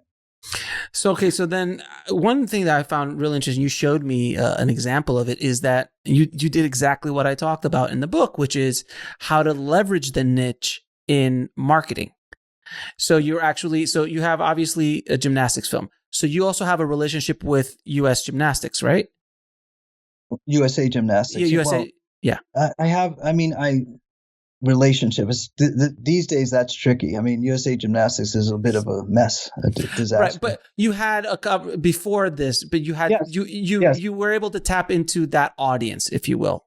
Absolutely. Well, I mean, not only through USA Gymnastics, but through various gymnastics. There's lots of gymnastics organizations. Mm-hmm. Yeah, I mean, there's magazines, there's there's all kinds of groups and state by state and competitions and stuff like that. So there's lots of ways to tap into, say, that marketplace. Like we're dealing. Let's talk about that, okay?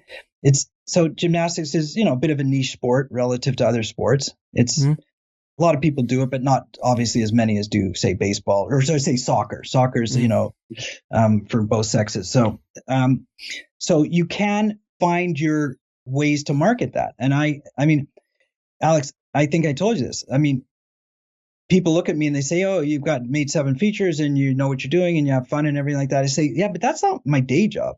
My day job is marketing these movies. 90% of what I do is marketing, like finance and marketing these movies. That's what it is. Making them is the holiday, is the fun part. And I really enjoy that. Marketing is everything. I spend lots and lots of time, and that's the job. That's my job is figuring out how to market and sell the movies. So yes, I definitely look for all the niches, and we could spend hours on this. I mean, I showed you a couple of things. I mean, I didn't really get into the weeds on all the stuff that I do, but I mean, this would become a class in marketing, not in filmmaking. Sure, of course. And that's another discipline that you really do need to understand is branding and marketing as a filmmaker. I mean, even for yourself, you should understand how to brand yourself as a filmmaker. Would you agree? I would say so, but like I look at it differently. Like I say, I'm trying to figure out before I make the movie what I'm going to do. Like I do the marketing plan before I do the production plan. Like I want to make sure that what I'm going to make. Listen, I believe studios do that too. I've never worked at a big studio, but I do believe that they all sit down like years before they actually go into production and figure out like who's it for, how they're going to market it, what's the look going to be like, and what characters they need and this kind of thing in order to successfully market the movies, and and how's that going to look, what that plan is going to look like, because that makes for good business. Now, you also sell to Netflix a lot as well with your films, correct? I tend to try to sell to Netflix. Yeah. So what's your experience like with Netflix? So Netflix my experience is really good. I mean, it's interesting, right? Like they're the big player in the industry. They control a lot of the eyeballs, as you know, and it's a great place, to connect with audiences because they have such a big audience. So I deal on the licensing side with Netflix, i.e. I'm a third, like an independent filmmaker who sells them a finished film, as opposed to most of what they do now is Netflix branded product where they make it themselves. And they'll hire, third party companies like me to sometimes do service production to make their movies, which is a whole other business plan, but they own it. So my movies I own, and I license them to Netflix if they like the movie. So I got to say, dealing with Netflix is, and I'm not saying this because, I think some Netflix executive is going to be listening to this. It's the truth. They have the ability to totally screw filmmakers because it's Netflix and they get offered every single movie that's ever made on the planet. Like, what filmmaker is not going to offer their movie to Netflix, right? Like that's dream come true. So they're in the position to basically just dictate any terms they want, and it's like take it or leave it type of thing.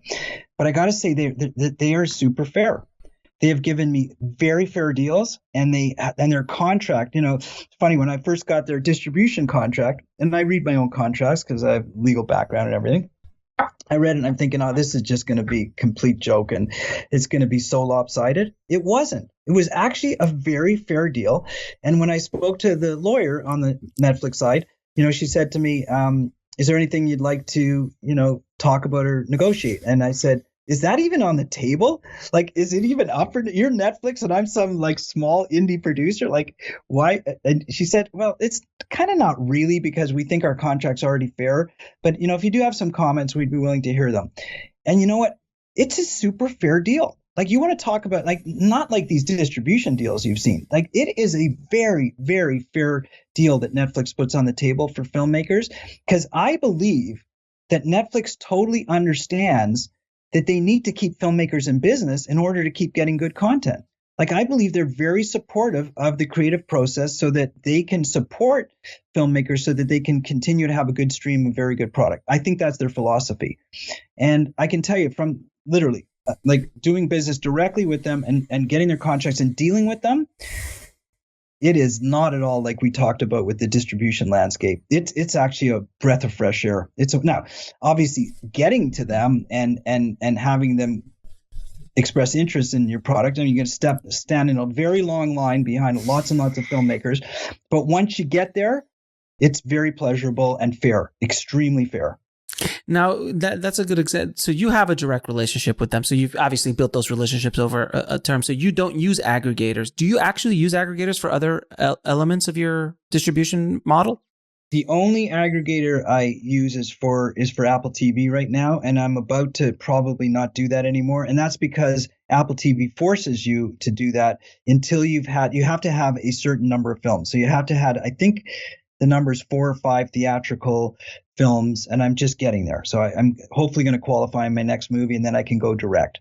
So there's criteria. Listen, these companies don't want to deal with hundreds or thousands of filmmakers. That's why they have aggregators. I understand that. Mm-hmm. I think that they can get way more of my marketing dollars, and we can work directly and do much better by allowing me to work together, because I just don't like the dilution of going through a third party. But I understand why it exists in terms of supporting and managing lots of different vendors. But yeah, for the most part, that's the only aggregator I use. Everything else is direct. Like you can direct on Amazon Prime, like not the SVOD side, but the transactional side. And do you have any of your films up on AVOD or not yet? I'm toying with it. I'm toying with YouTube now. The YouTube model, is being super disruptive and changed everything. I've definitely explored Tubi and Pluto and all the big AVOD platforms. I've sat in all their presentations. I know exactly how they work. I understand it. And so I'm definitely looking at it. I don't know how much money can be made. You see, this is one of those things where you really got to do the math, and you got to do lots of extrapolation, because even with a lot of volume on that's a volume game, obviously, the AVOD. You got to be doing, showing on YouTube, and these are volume distribution models. So even one sort of crappy TV deal that seems like, low ball offer could be more than a big volume deal on an AVOD platform. But it's changing. So I'm very open-minded, and I'm looking at everything, and I'm paying close attention, because these models are changing. The way people are consuming product changes every day, and you can't say, oh, that's how they all did it, so they're going to do it that way. Kids, listen, the younger generation, kids generation, they don't believe they have to pay for anything. They grew up thinking everything's free. All these apps are free and all these things, and it's terrible for songwriters and filmmakers and everything who don't, people don't appreciate how much goes into that, how much time and effort and labor, and then people want to consume it for free. My generation, we never thought about that. We were happy to pay for stuff. You were happy to pay for an album or CD or something like that, or a movie. The new generation, they don't want to pay for anything. So, it's kind of come full circle, where with the AVODs, it's kind of like broadcast TV again. You're back to TV, yeah. But you got to watch the commercials, So yeah. I am paying attention. It's just changing so rapidly. It's just changing so rapidly. And God knows, we'll all be on a holodeck in 20 years. Who knows? It's possible.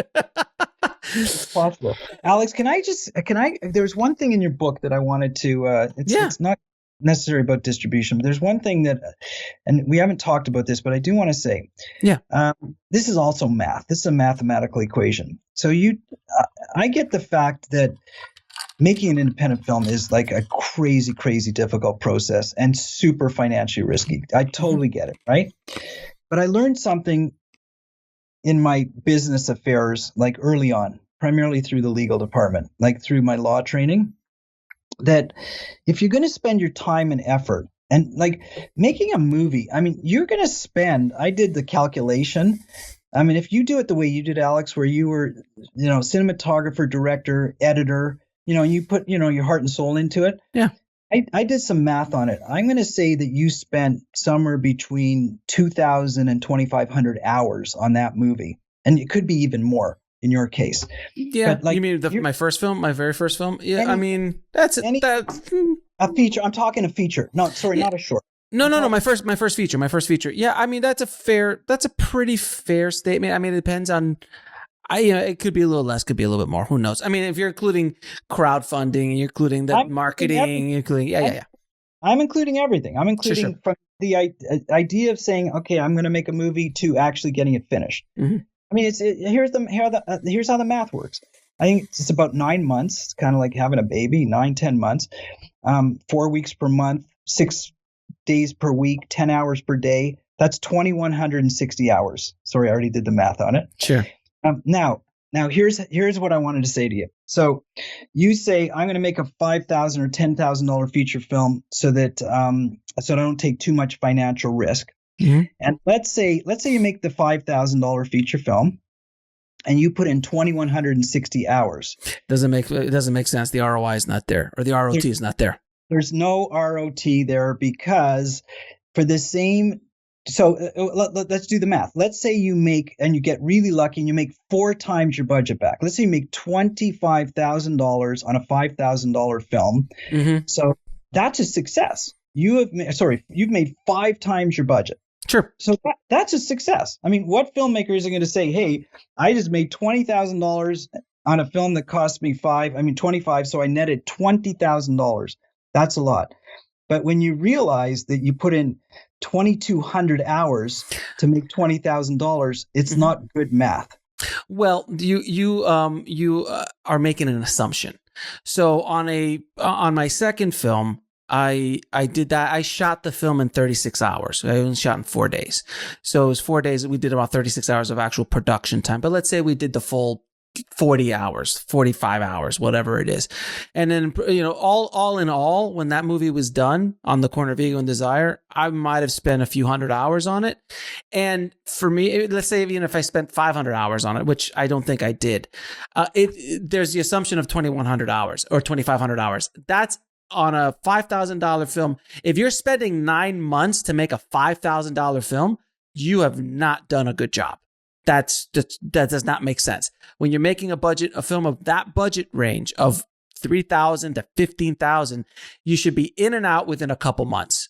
And in all honesty, shoot it 2 or 3 months tops, and then you're into the marketing phase of it. But I still generated a good amount of money off of my first film and off of my second film. And it made sense for me because I also was building it was part of my entire ecosystem of what I do. So I wasn't just making money on my film. I was making money from ancillary products and other things like that. So the book that you purchased, the book that you purchased, Rise of the Filmtrepreneur, has multiple mentions, if not a full chapter, case study on the corner of Ego and Desire. I was already selling the book before the movie was even released, making money off of that. So my mindset's a little bit different than yours. And I know you're always like, you shouldn't make a movie for less than $700,000 or $500,000, $700,000, $900,000. But you're coming from that point of view. I'm coming from a different point of view where I'm building an entire ecosystem. I'm building out a lot of other revenue streams.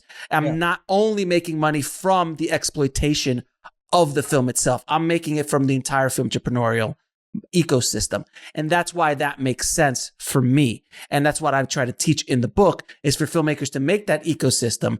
So if you do make a $5,000 or $10,000 movie, even if you make 4 times your money on the movie, it's nothing compared to the $50,000 or $60,000 you made selling all these other ancillary product lines and other services and other things like that. And I made the argument in the very first movie I made, which was an $8,000 short film back in 2005, that I generated over $1 million with that project. And the reason I did that is because that film launched my post-production company. And every year it put food on my table for the next 10 to 12 years. And I was making money in and day and out. And I had filmmakers coming in all the time from that film. So it's not only about, and in addition to that, I also made $100,000 on the short as selling the actual short. And I still make money off that short to this day. So it's all about frame of mind and how you're looking at it. I understand your point of view, and with your math, you're absolutely right. But from my point of view with my math, it makes sense for me. Is that clear? Is that fair? You know what? You're right. The thing that, you can't be spending more than 2 or 3 months if you're making a low budget film. Absolutely. Your return on time is not going to be valuable. We'll be right back after a word from our sponsor.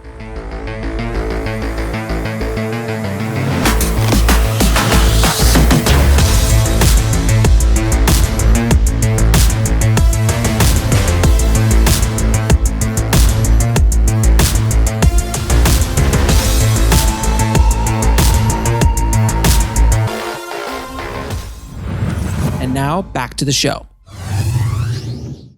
So I my business model is different. I like to shoot in the $1 million range, and if I haven't made at least 100,000 or more, then I feel like it's not worthwhile because of all the time, effort, and money I put into it. Yeah, absolutely. And your business model makes sense for you because you're also, like, every filmmaker has a very unique set of skills. We're all little Liam Neesons from Taken. We all have little sets of specific skills that we bring, and you have a plethora of knowledge and tools from the distribution side. So you're very clear on how you're going to be able to make that money. So you can play at the $700,000, $900,000 budget range because you also understand niche films and being able to sell it and marketing. You understand all that stuff. So at that budget range, you need to be you have to be an assassin. You have to be a ninja at that budget range to be able to crack off $100,000, $200,000 profit on a film like that, and hopefully much more than that. But you have to be really strategic about it, where filmmakers who are starting off at a $15,000 budget film, they don't need to be as strategic. And that's why I always say you start small and you build from there, because you got to kind of learn the craft and learn the business side as well. So that's just, again, it's just 2 different point of views, but both are correct in their own way. Because if I try to shoehorn my situation into yours, it doesn't make a whole lot of sense, and vice versa. So it's all about perspective. Yeah, I guess, the difference is that you just said, don't spend more than 2 or 3 months. And I'm saying spend, 9 to 10 months and make it like put your heart and soul into it. But it's a different time investment. It's a different time investment. It's also a different investment. So you're talking about, let's say, 9 or 10 months on a movie, and you generate $100,000 off that film. Well, that's a really decent yearly salary, depending on where you live in the world. Correct. And that makes sense. But if you make a $5,000 movie, or a $500,000 movie and break even or lose money, and you spent a year, that's not you can't survive. So I understand. It's all relative. Now, I could talk to you for at least another 2 hours, but but I want to ask you a few questions. I ask all my guests. What advice would you give a filmmaker trying to break into the business today? Again, I'm gonna go back to what I said earlier about what's your intention. If your intention is artistic and you just want to be on the art side, I would suggest choose one project that you're really, really passionate about. And if you want to make it independently, go to your circle of people and be honest with them and say, this is something that I really want to do. I believe that it will, resonate and hopefully find an audience. But if it doesn't, consider this helping me achieve my personal goal, and keep it very low budget so that you don't blow anybody's brains out, financially, and don't take anybody's money that you can't afford to lose it. So don't put anybody in a financially uncomfortable position. But if you want to be a career filmmaker, then you got to really educate yourself on the business side, or go try to go down the studio route, or the streaming route where you're working for somebody else. You're not really an independent filmmaker anymore. If you're really, really passionate about the industry, but as you know, Alex, those jobs are far and few between. It's an anomaly to get one of those jobs, and you're basically gonna, kill yourself for the first 5 to 10 years and not really do what you want to do, in the hopes that you ultimately will do it, and you might not do it. So, I like the whole Filmtrepreneur thing. I'm an entrepreneur, and the good news about that is you get to call the shots and do what you want to do. Bad news is there's a little bit more risk involved, obviously. But if you're really passionate, then, like I say, either make your passion project and be happy that you got something done and you left the world your mark, and don't worry about the financial side. But if you're going to worry about the financial side, then get educated. Really get involved. Would you agree, though, that I find it's riskier to take that job in the studio and only rely on those kind of jobs, because you have given the power of your livelihood to somebody else, to another company, where I rather have a little bit more risk and control my own destiny, in a sense. Is that fair? I know you and I both have the same kind of mentality when it comes to that, because we're both entrepreneurs. They're different risks, Yeah, exactly. Yeah, losing a job is a huge problem in one's life when you're dependent on a salary and you lose your job. But as an entrepreneur, when you lose your job, you also lose your investment with it. Correct.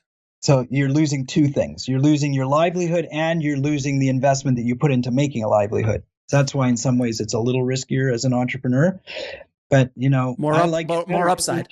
There's way more risk and return, obviously.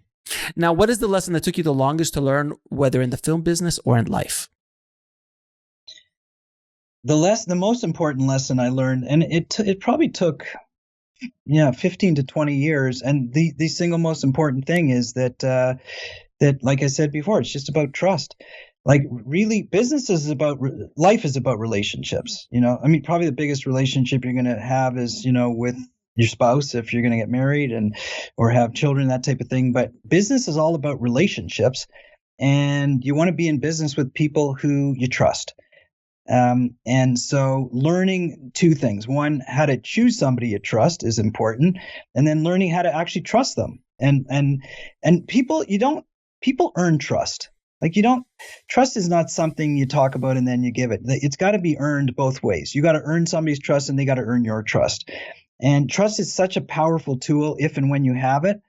And if you don't have it, there's what people call this gut thing. A filmmaker called me last week and he said, there's just doing this distribution deal, but there's just something wrong with it. And I could tell you what's wrong with it before you even tell me the deal. You don't trust the people on the other side. You feel like you're going to get screwed. This is just a trust thing. That's why it's bothering you. We can talk about all the terms of the deal and everything like that, but you don't trust that they're going to keep the terms anyways. So I guess the lesson is, life's too short. Don't get into bed with people you don't trust. Sometimes you have to, you're forced into it, but know who they are and only give so much trust, and try to find those people who you really trust. And now, what is the biggest fear you had to overcome when you made your first film? You said something, I can't remember if it was on your book or one of your podcasts or something like that, and you've probably said it many times. And this is also something I learned and has become a super fear of mine. It's not a fear, but you know that it's way, way, way more taxing on life to lose somebody else's money than it is to lose your own. Mm-hmm. That is a fear, losing other people's money. I take it so seriously that when my investors, because my investors, remember, are not investing in a movie. They're investing in my ability to make and sell a movie, because they don't know anything about the movie. My investors, I have a nice group of investors. They're primarily real estate guys. And so they don't know anything about the movie business, but they invest in they trust that I know what I'm doing. And that's why now when somebody gives you money based on trust, which I've done to them also on the real estate side, you don't want to lose it. They've trusted you. Like, you lose your own money, you feel bad. But you can still sleep at night. You just feel bad. Sometimes, it has an impact. You lose their money, you feel terrible. You feel like you've betrayed their trust. Right. So that's probably my greatest fear, is losing my investors' money more so than losing. Now, listen, my wife might argue with that. She might say, can't you put us, like, we're an investor also? And I say, yeah, but we're a different kind of investor. I'm the lead guy, and everybody's banking on my ability. So there's a lot of pressure when you take other people's money. And that's why got to be straight up front with people, and you got to say, like, there's gigantic risk involved. You're going to do your best. Here's the plan. But like every other business investment, it might not pan out, and don't invest if you can't afford to lose it. And 3 of your favorite films of all time. Definitely Rudy is one of them, for sure, because I love the heart in that movie. Like I said, I primarily like sports dramas, so most of them. Rudy would be up there. Like, I was a big fan of the original Star Wars movies, just how creative they were at the time and how innovative. And I love the fact that Lucas had to work the streets for years and years and years. Like, what makes the original Star Wars movies so attractive to me is just how persistent and like motivated Lucas was in just believing in himself and so passionate. And there's a good chance those films would have never gotten made if not for his persistence and passion. And I've never met the guy, and I don't know for sure, what's real and what isn't. Just I've read, a lot of his materials and listened to him on stuff. And so, not to mention, the films were great at the time. I love watching them now because they're not so great anymore. I mean, it's just some of this stuff is so dated. But at the time, it was so, like, I remember going to that first Star Wars movie, lining up at the theater, and it was magic. It was total magic. So I would put those up there too. There's so many other movies that move me. I can't necessarily. It's funny. I should have been prepared for that question, but no, I can't really say other than Rudy definitely is top shelf. And one of my favorite parts of the whole Star Wars story is the whole the deal. How he constructed the deal. He's like, yeah, just give me the sequel rights, and I just want merchandising. You guys don't want that, do you? but he had such belief in himself and the vision, and that could have maybe not worked out well. But you know what? Like, in hindsight, 2020, it worked out really well. But there's probably lots of those kind of deals that didn't work out. Right, but he was able to build a fairly nice empire. Off of that. He didn't do bad. Now, where can people find you and watch your films and do the work you're doing? You can definitely find some of my films on Netflix. Full Out Kiss and Cry, and the new Full Out 2 is coming out soon. And I have a website, obviously, which is my company's called Deverett Media.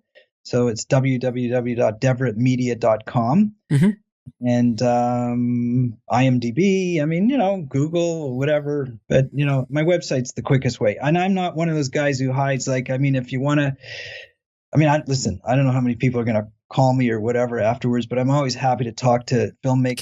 Careful, Jeff. Fair enough.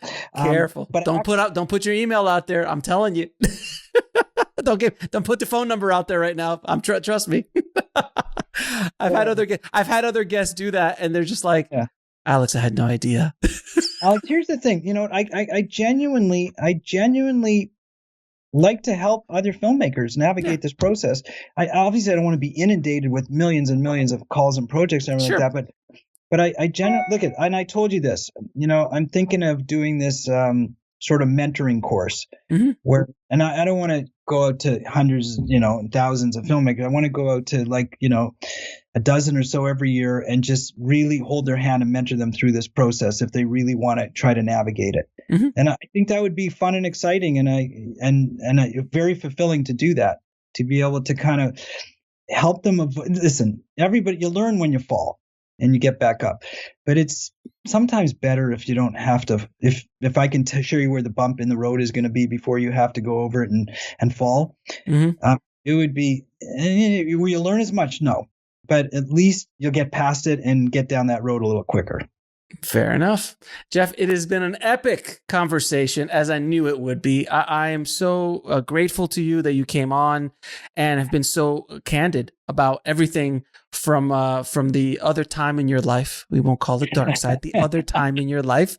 But I hope it helps filmmakers get a better understanding of the other side of the table, which is something that I can talk all I want about the other side of the table, but to talk to someone who's been on the other side of the table and go, this is what they're thinking, was, I think, invaluable. So thank you so much for being on the show and dropping the knowledge bombs on the tribe, man. Thank you. Well, thank you for having me. I really appreciate it. And good luck with all your stuff.